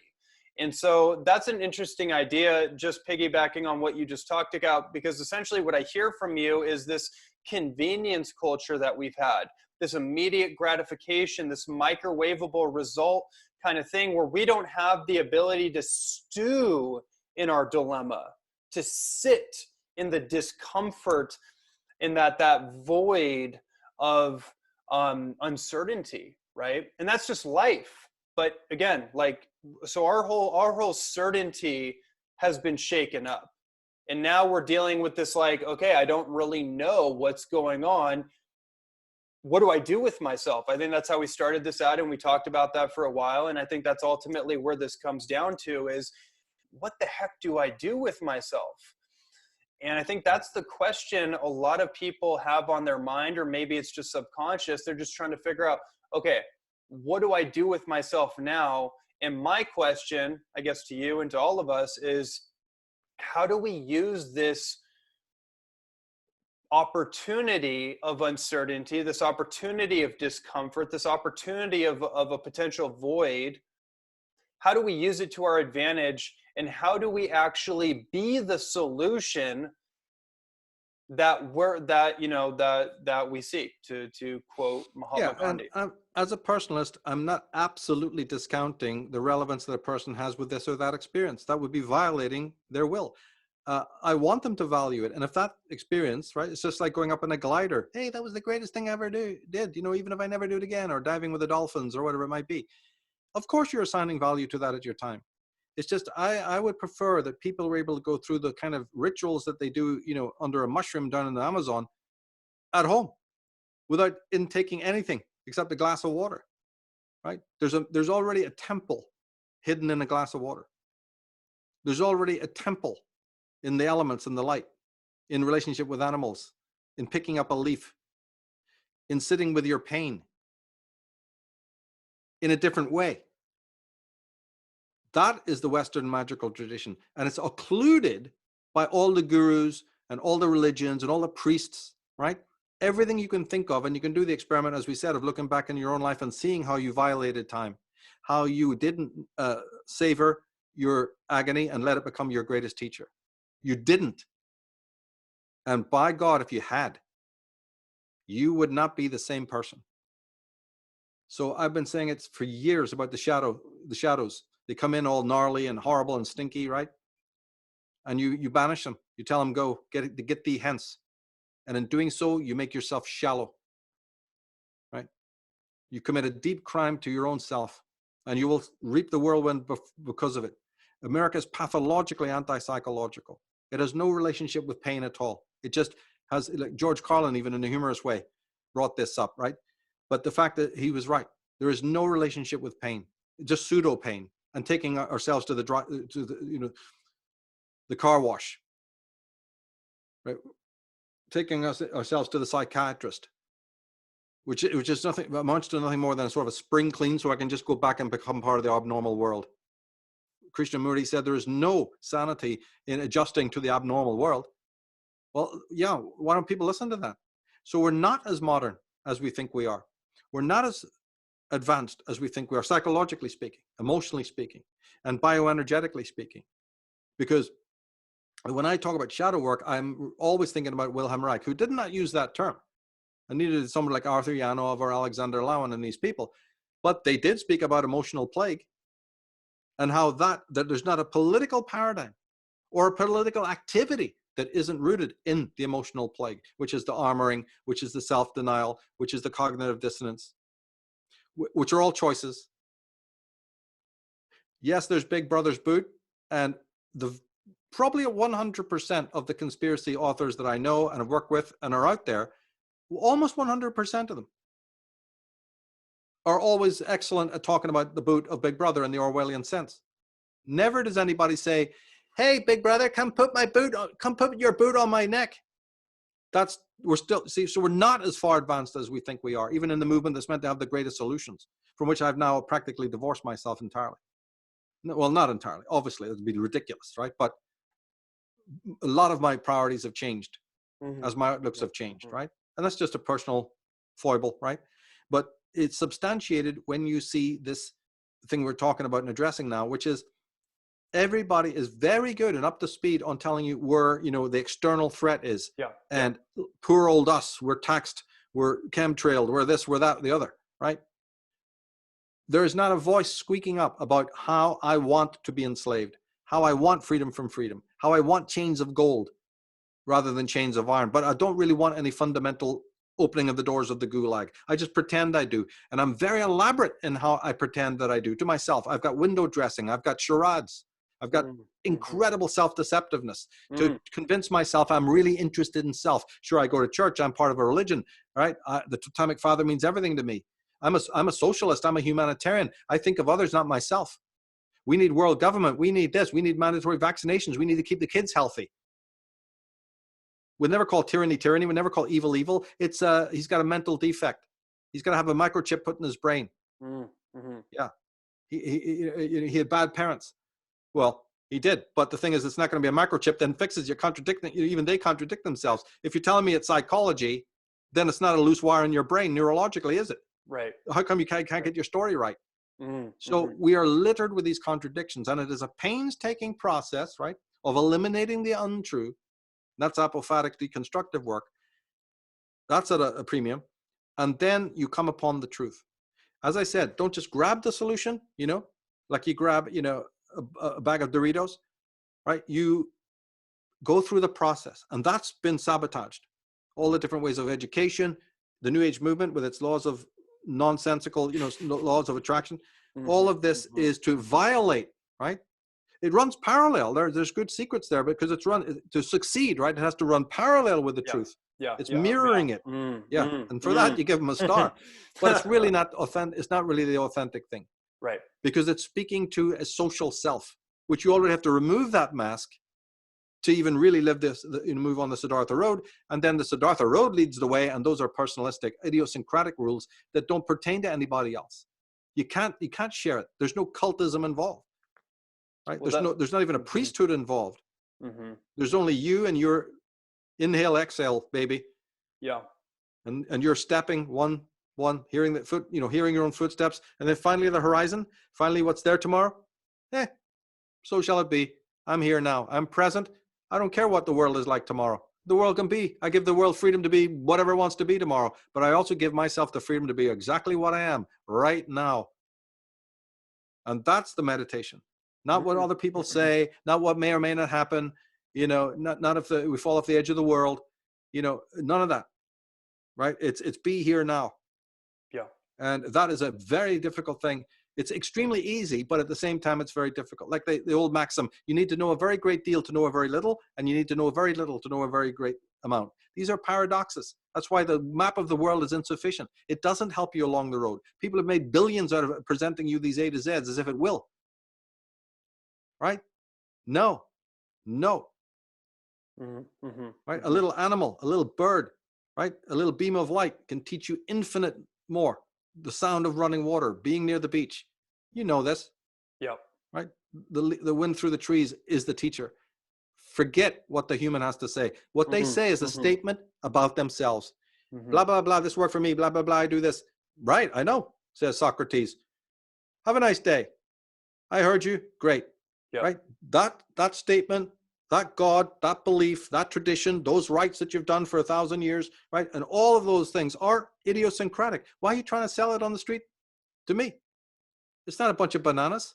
Get out of my way. The whole essence of freedom is I make room for you and you make room for me. That's the moral law, right? And you give me room to find out, am I empty or am I full? But if you don't give me any room, I'll never know what I believe and what I am. Just crowding, just crowding and projecting and just disseminating all this information, all these perspectives, and filling up the void. Just anything we can do to fill up the void with, which is not a void. Right. But we can't know what furniture we've got because everybody else has been piling in to move right on in. Right. And now we're cluttered, and this happens. So then comes along, you know, astrologically, whatever way you want to look at it, moments where there's a fallowness comes along, you know, and it can come from a myriad ways. and it sweeps away, the house. It just burns it down, and it leaves you fallow, and then says, okay, what are you going to do now? And so the art, right, which the Tao, which the Zen and other groups understood nature, that these moments come. We forgot that. So this is a kind of a moment like that. You get a bit of vertigo because the bus is screeching around the bend, and you go, ah, I'm 2 seconds from death. Yeah, but the mystic is always 2 seconds from death, and he has a relationship with death. The sage is just, take me anytime you want, because I am full. Wow. I don't have desires. You cannot gain enlightenment as long as there's a single thing you want. You cannot gain enlightenment or illumination if there's a single desire for anything.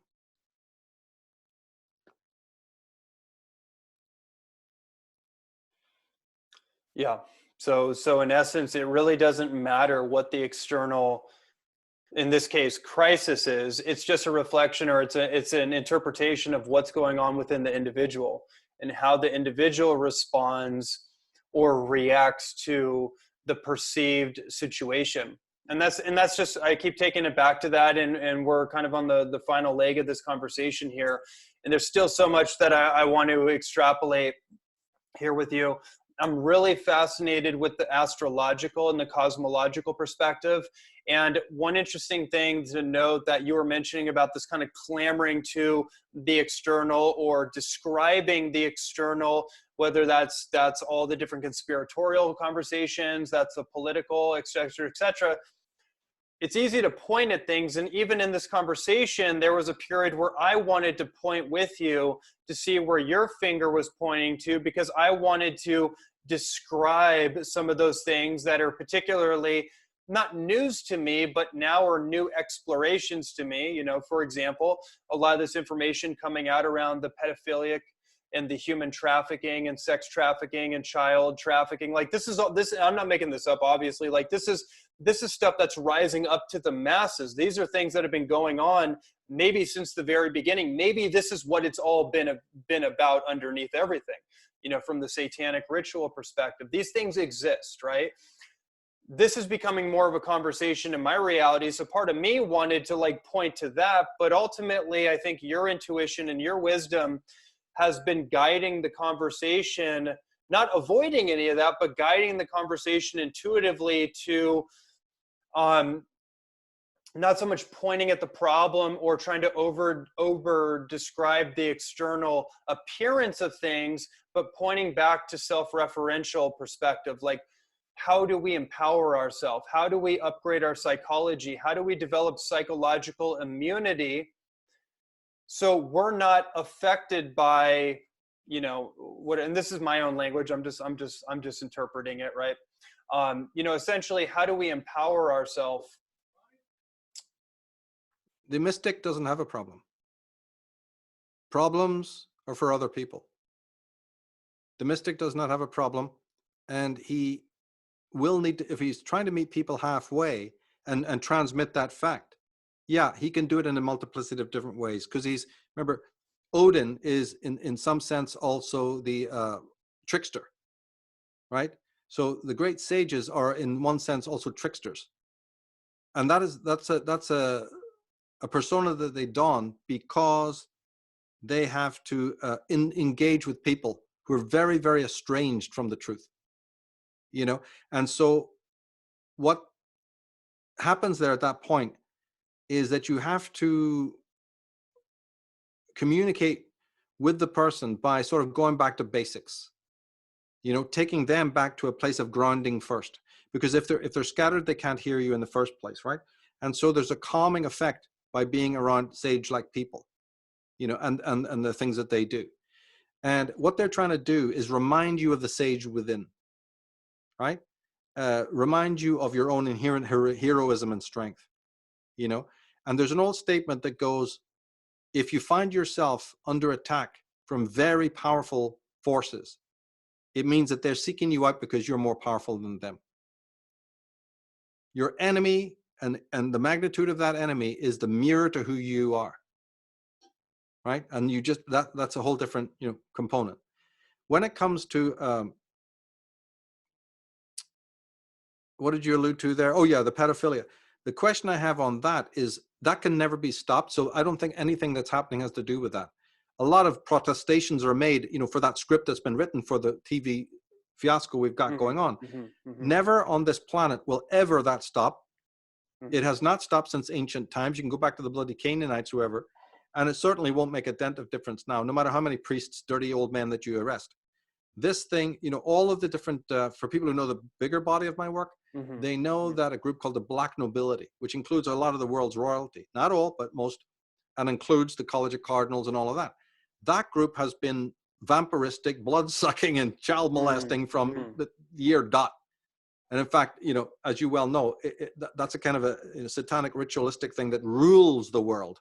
And it's one of the things that the elite use to even seduce the lower henchmen, you see.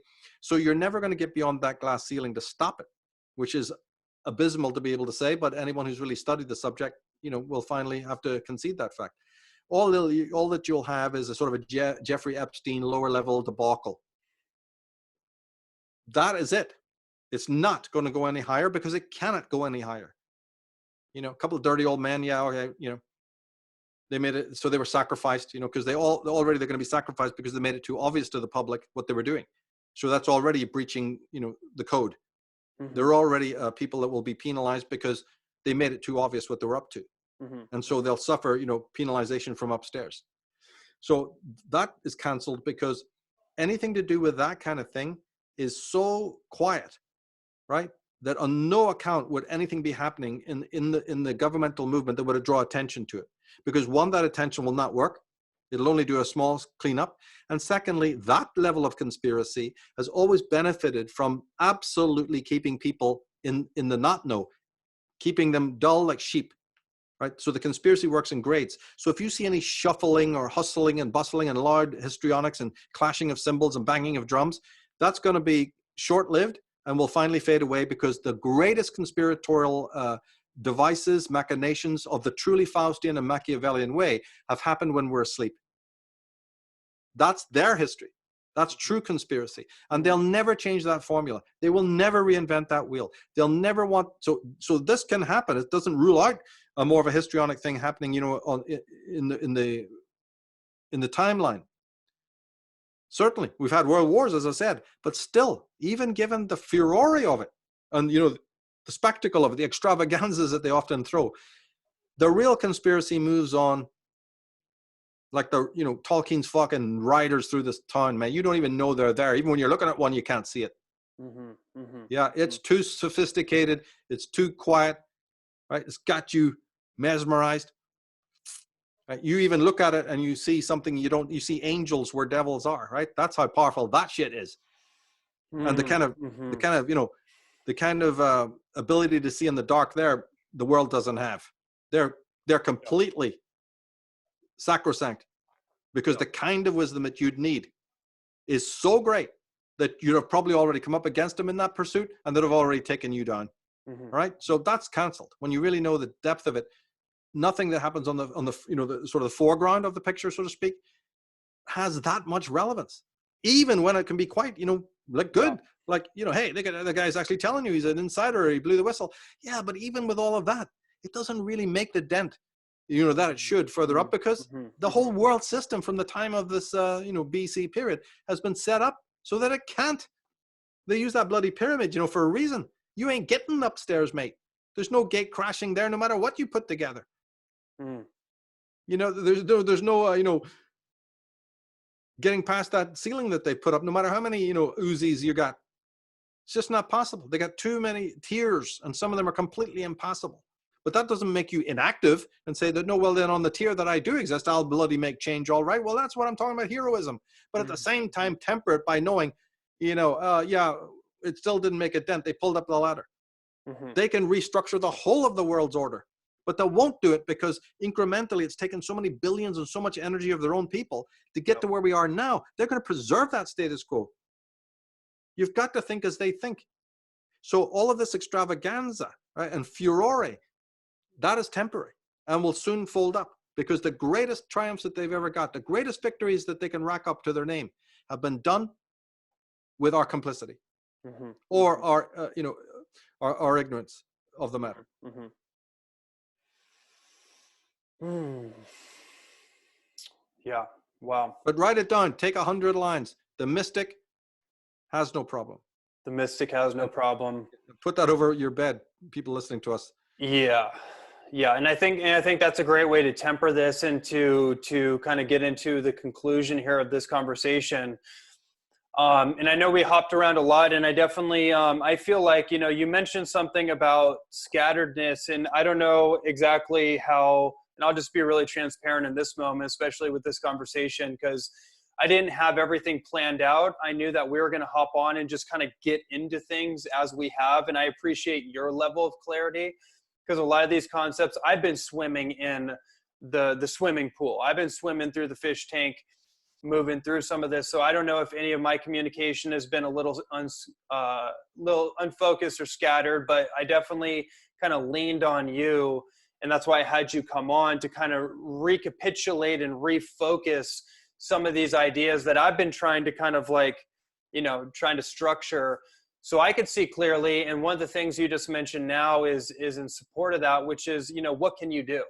Like, once you have all this information and all these different perspectives, what is my work to do ultimately? That's what I want to maybe encourage all of us to find in this conversation. What is my work to do? And I think that's the conversation we should have been having before this. And certainly the conversation we should be having now, which is, with all this distraction going on and abstraction going on, what is my work to do? Well, nobody can tell another what that is. For me, it's Right. do nothing. For me, it's just do nothing. Yeah. Remain stoical. See, everybody's doing too much. That's the whole point I'm making. Got it. Yeah. Oh, by the way, when I said that thing about mystics not having a problem, do not translate that as if now he's a psychopath who couldn't care, because psychopaths have no problem. We've done programs on sage and psychopath where we've shown the connections, but I just want to make that one point. That does not give people then the idea that a mystic is utterly careless of his environment, right? Mm-hmm. He's still very much part of the Midweld. He certainly has a responsibility to that Midweld. So I heard how people might be hearing that and say, oh, well then good. Yeah, that's good for me because I can get along, I'll still keep on watching my soaps. I don't have a problem either. That's not what I mean. This is it's a very deep empathic state actually, but we'll have to, that's a hard thing to prove. But again, just let the thought sit in and contemplate it oneself without a lot of noise from Michael and everybody else. The mystic has no problem, right? That is a very, very high level of empathic understanding, which also runs parallel with a kind of deep stoicism and deep detachment. So it's a meditation, and it will take time for that to sink in. But the doing can also be the Alice in Wonderland's kitchen. They're all doing. Throwing around the salt and the pepper, screaming at each other, banging the plates. How do you think the meal's going to come out? That's done by doing. There's a moment in life, also socially, because the Saturn in the Aquarius could be that.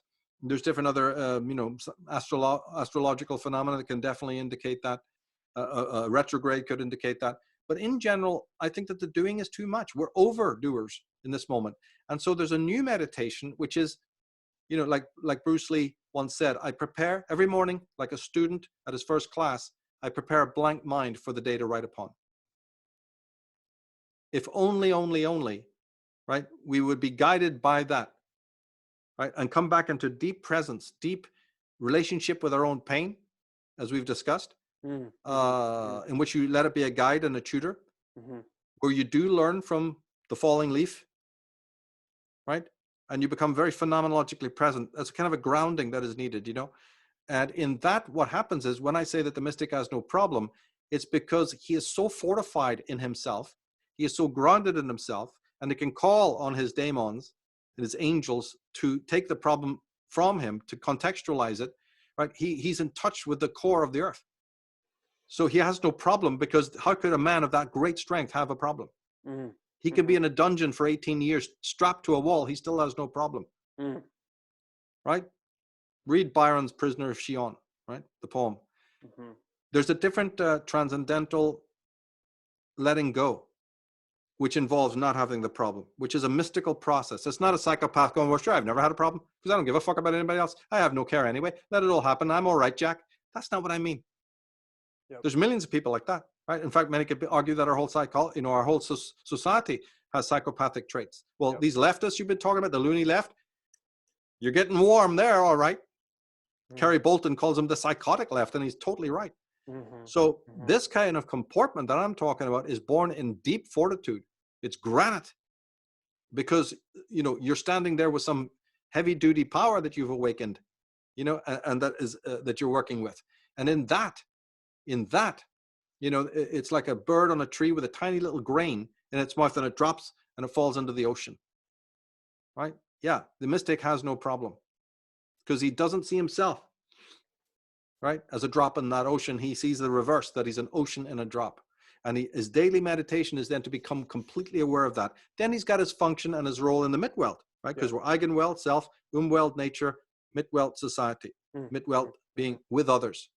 Yep. And in the with world, the mit sign, right? Yep. In my duty towards other people, yeah, I've acknowledged that. And so I'm this person for a while. And I develop these skills for a while. But my hold upon them is extremely light, right? Yeah. I can drop it at any time. Yeah. And I can, and by dropping it, I return, right, to the still point.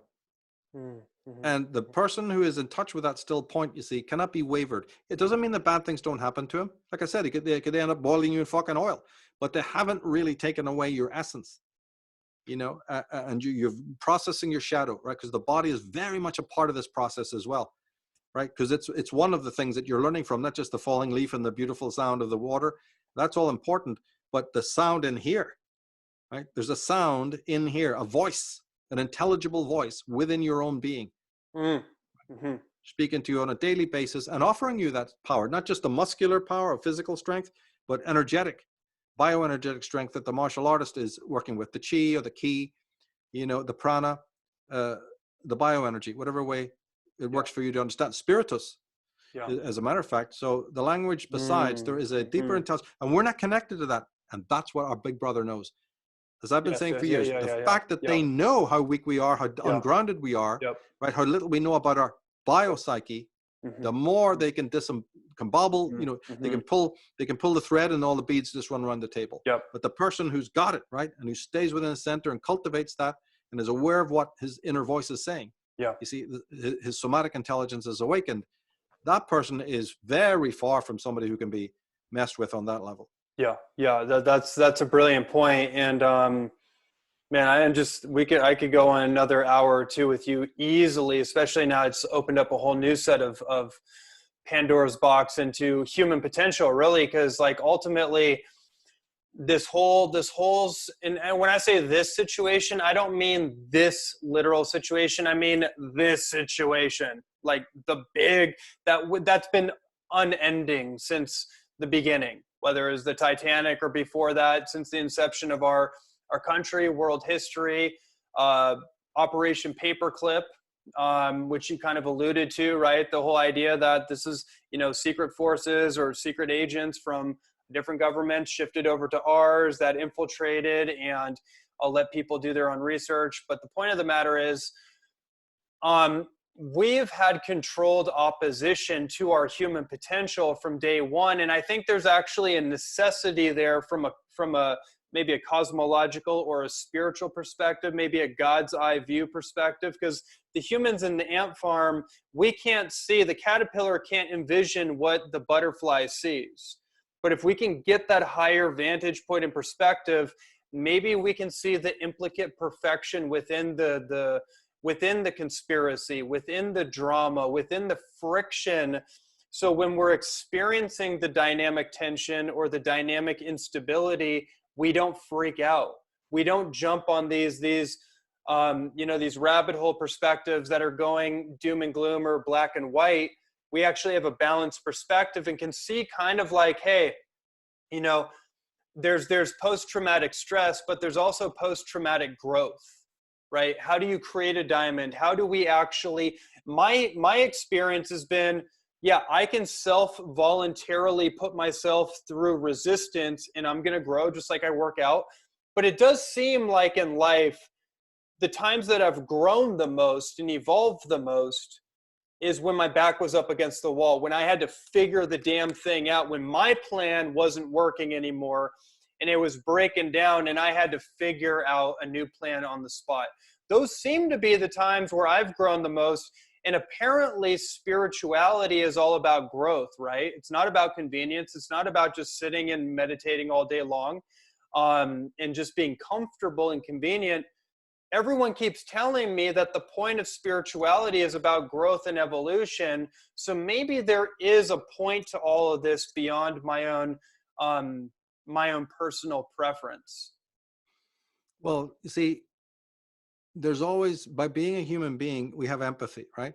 And empathy does reach out naturally. It's called intentionality in philosophy. It's slightly different than the word we mean, because when we say intention, we mean it's a very conscious thing. Intentionality is just body language, tone of voice, eye contact. It's the normal leaning out toward other people. But existentially, what has happened is we have taken refuge in it to escape the voice of the self, right? This is the equation. And as I said, since it's a contract we make with ourselves, we then forget about it and forget we forgot about it. Total dissociation. So when people like myself mention this time and time again, I know that it'll take many years for people to even get even the first toehold in what, even those who say, I got it. I'm not stupid. I got it. No, you fucking haven't. And I know that. So you have to reiterate, right? So I just keep it harping, drip feed until, and times like this actually assist, in which people start to realize, like I said, that which was, screamed from the back of the pack now moves up a bit.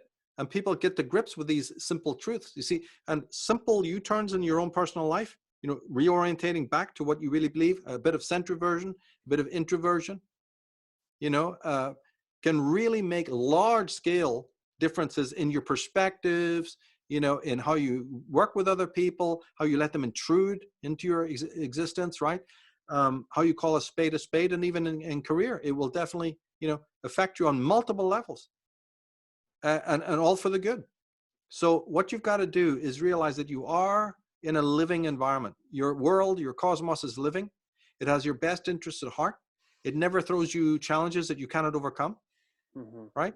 And that you have now to get into a different relationship with that, right? There is difficulty doing that. There's millions of escapes, like running to the guru's feet, following the bloody path, or, and all that nonsense. But there are other ways, because in all encounters with those people, you are still part of that encounter. The selfie has been taken from, as you say, the God eye point of view, right? But what we have forgotten in the West is to that level of self-reference. And then unfortunately, when we have it, it's mostly a narcissistic one. Look at me, and it all went wrong. There's plenty of self-referencing, but it's of the persona, it's of the social persona, it's exhibitionism, it's I'm the guru, or I'm next to the guru, and all this nonsense. Right? Or it's a service to, I don't think of myself, I think of the public and the good and all. So it's gone wrong, because it's not the true self, right? The emotional plague has got in between that, and you're trying to embolden and window dress this corpse. That's what corporation means, a dead thing. And we operate in the world as dead things, not as living, vital things. And as you're quite right, there's more to expound upon this. We do it in the podcast. We'll have to have you on real soon. As a matter of fact, let's do it. Open to that. Enslaved, we could go over these matters, because absolutely. This is the kind of thing I really actually prefer to talk about. I know you talk about some of the unstructuredness of it, but see, I actually prefer this because my other work is so structured. Structured what we do on Enslaved, and that's great. And it has to be, because we're doing top drawer stuff there. But this is actually my favorite kind of my preferred way of doing things, actually. But we'll definitely have to have you on, Ronnie. So much thank you for this as well, this opportunity. Oh, I mean, my pleasure. I mean, just total honor and gratitude for you. And as you know, before we first started connecting a while back and started doing those interviews, and I had really gone deep into your work. I was going through a lot of that underworld, and contending with spiritual matters that weren't well explained to me, or I wasn't really well prepared for, or at least maybe I had a sense of, but I didn't have a roadmap. I didn't have a manual to go through those depressive, existential crisis points. And I think a lot of people are going through that, and particularly the millennial generation, which is a topic in of itself. And I think your work really serves to put pieces together and give a language to experiences and phenomena that has been either politicized, it's been shoved under the rug, it's been given some kind of maybe new age spin on it, which can be helpful temporarily to give you some kind of reprieve, like, oh, okay, like there's something beyond the veil, thank God, because I thought I was going crazy. So at least there's something there. But then when the person wants to go deeper, there's not a lot there other than, like, you know, just be here now, be present, be here now. It's like, well, fuck, man, I'm here, and right here feels a lot like hell, and I'm trying to get over there, and they're telling me heaven's over there. And, you know, so we have these weird kind of ideas that we're trying to break apart to get to the truth. And when I say the truth, I mean practical. Like, what can I do with this thing to actually make my life better? And I think your work has really been one of the foundations and the hallmarks of that in the world of psychology, in the world of philosophy, in the world of the truth movement, making truth practical. And the last thing I want to say, and I didn't bring this up before, but one thing I think this is appropriate to mention, is that your work is a very interesting, it's like you're doing the subtle art of communicating truth without spreading fear. That came up for me yesterday, and I had meant to actually make that a theme, but I think I just want to communicate that before we close out.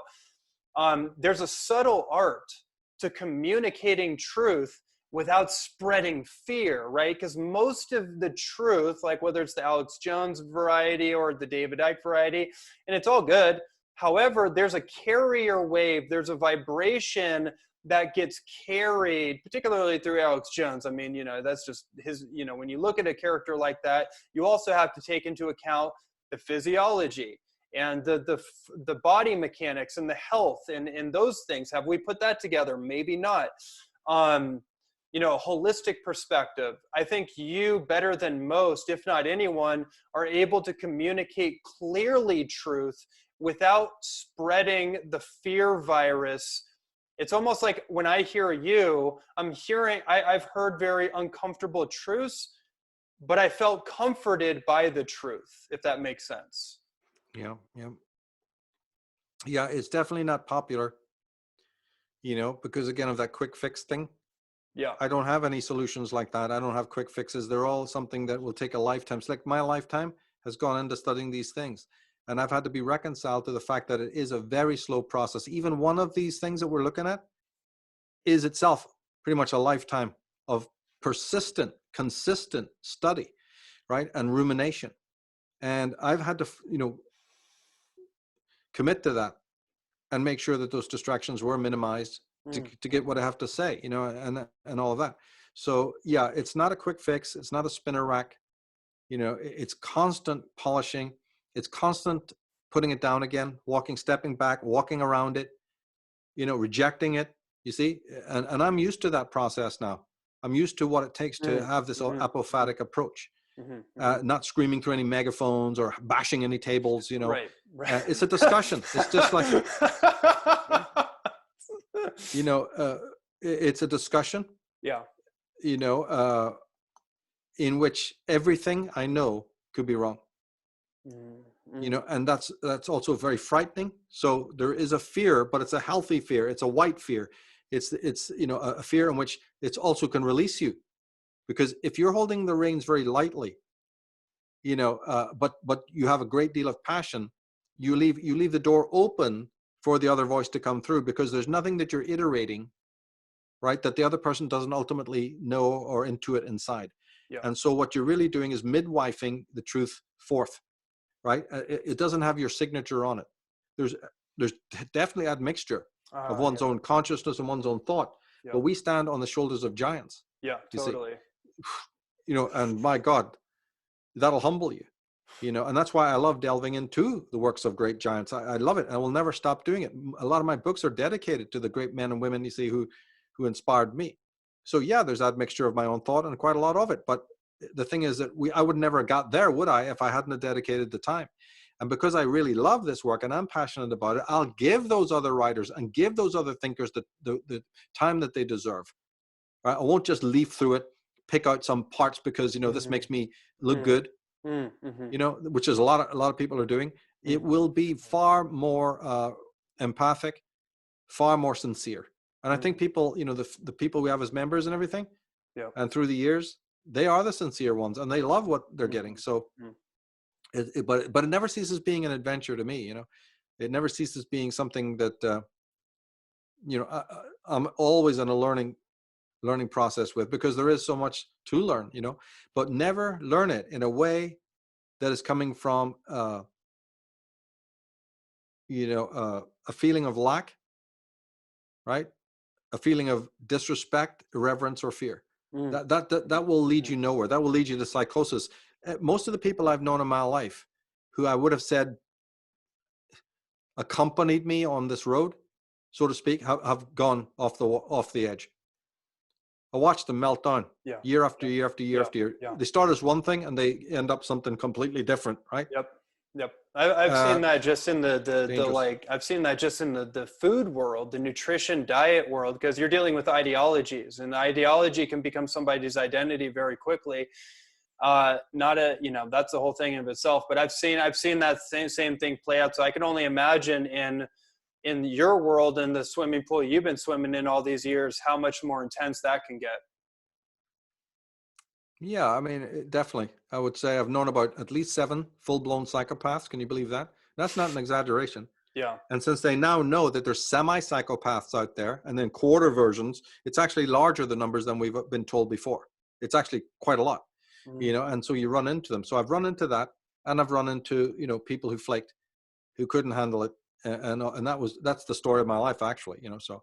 But I've persisted and continued because I locked myself onto that history elephant, that all the solutions are there, all the thoughts have been thought already, all the solutions have been given, and it's our job to act as kind of librarians or custodians, like preserving it, laying it out in the museum, and having it available. That's all I do. I'm creating a museum of displays, so people walk in, and say, okay, my God, look at this, and they're now. People that never have heard of. See, our society's made it that you cannot hear of most of these people. But with the benefit of social media and the internet, we've gone for it. We've gone for it to a very, very, very elaborate, preconceived, methodical, and my work shines with that. People can see it's sincere. And that's all I ask is they do. And then it might inspire them to carry it on, Yeah, I mean, beautifully, beautifully expressed and shared. And yeah, I mean, what can I say? Well, what I will say as we conclude is that, if you, for all of you listening, if you're not aware, Michael co-hosts an incredible podcast, which I got to be a guest on a while back. And I'd love to come back on with you and really go any direction we want to go. But it's called the Unslaved Show, the Unslaved Podcast Show. Please let us know where to go for that. I think it's unslaved.com, right? Yeah. Unslaved.com. My blog is on there. Okay, right. And links to other things. We have a premium section. My computer blew up. I've filmed the finish of an idealism series that I'm doing. It's all complete and filmed and everything. It's just not edited yet because computer went down. And a catastrophism, a fantastic program I've got for the premium members coming, and more during the year. And then we got our weekly podcast, me and David. Just come over there and you'll see some amazing stuff that we're doing. Again, it's top drawer stuff, so it's not for everyone. Yeah, it is. It's long form, which I appreciate. Just kind of like this is organically, but like you said, like all your stuff is very structured. It's very methodical. It's not rigid. It's just like it's very structured and very clearly intended on topics that require a lot of extrapolation and excavation, which again is why I really appreciate you. I feel like you're an archaeologist of history, an archaeologist of rethinking reality. And that's something I just greatly appreciate you for. And just thank you so much for taking the time for caring for the time to be here with all of us today. Well, I've loved this conversation. And again, it inspires me. It gets things clarified, gets it a little bit more embossed. So that you can stay relevant. It is important to stay relevant with what's going on, but it's also important to stay, like you said, in the larger picture of why you exist, what you're doing here. You should never lose sight of that, because then the forces of evil in the world, they'll win. They'll have complete dominance over your psyche. But Ronnie, mate, thanks a lot. We'll do it again. My absolute pleasure. Thank you so much, Michael. And thank you so much, everyone, for tuning in once again. And make what you will with this information. Hopefully make it part of your life, and be practical, be centered, be grounded, focus on your immediate reality during these times and all times. And the world out there is going to be the world out there. But one thing you can't control is the world in there. And I think that's the point of all this. So much love and aloha to everybody. And we're in this together. We're going to move through this. And I do believe, just as a final note, I do believe what we're moving into is a better world full of more opportunity and more freedom than ever. Don't know how we're going to get there. Don't know what's going to happen. But I do think that that is the ultimate conclusion of all this. We'll see if we're right. Anyways, much love, everyone. Take care.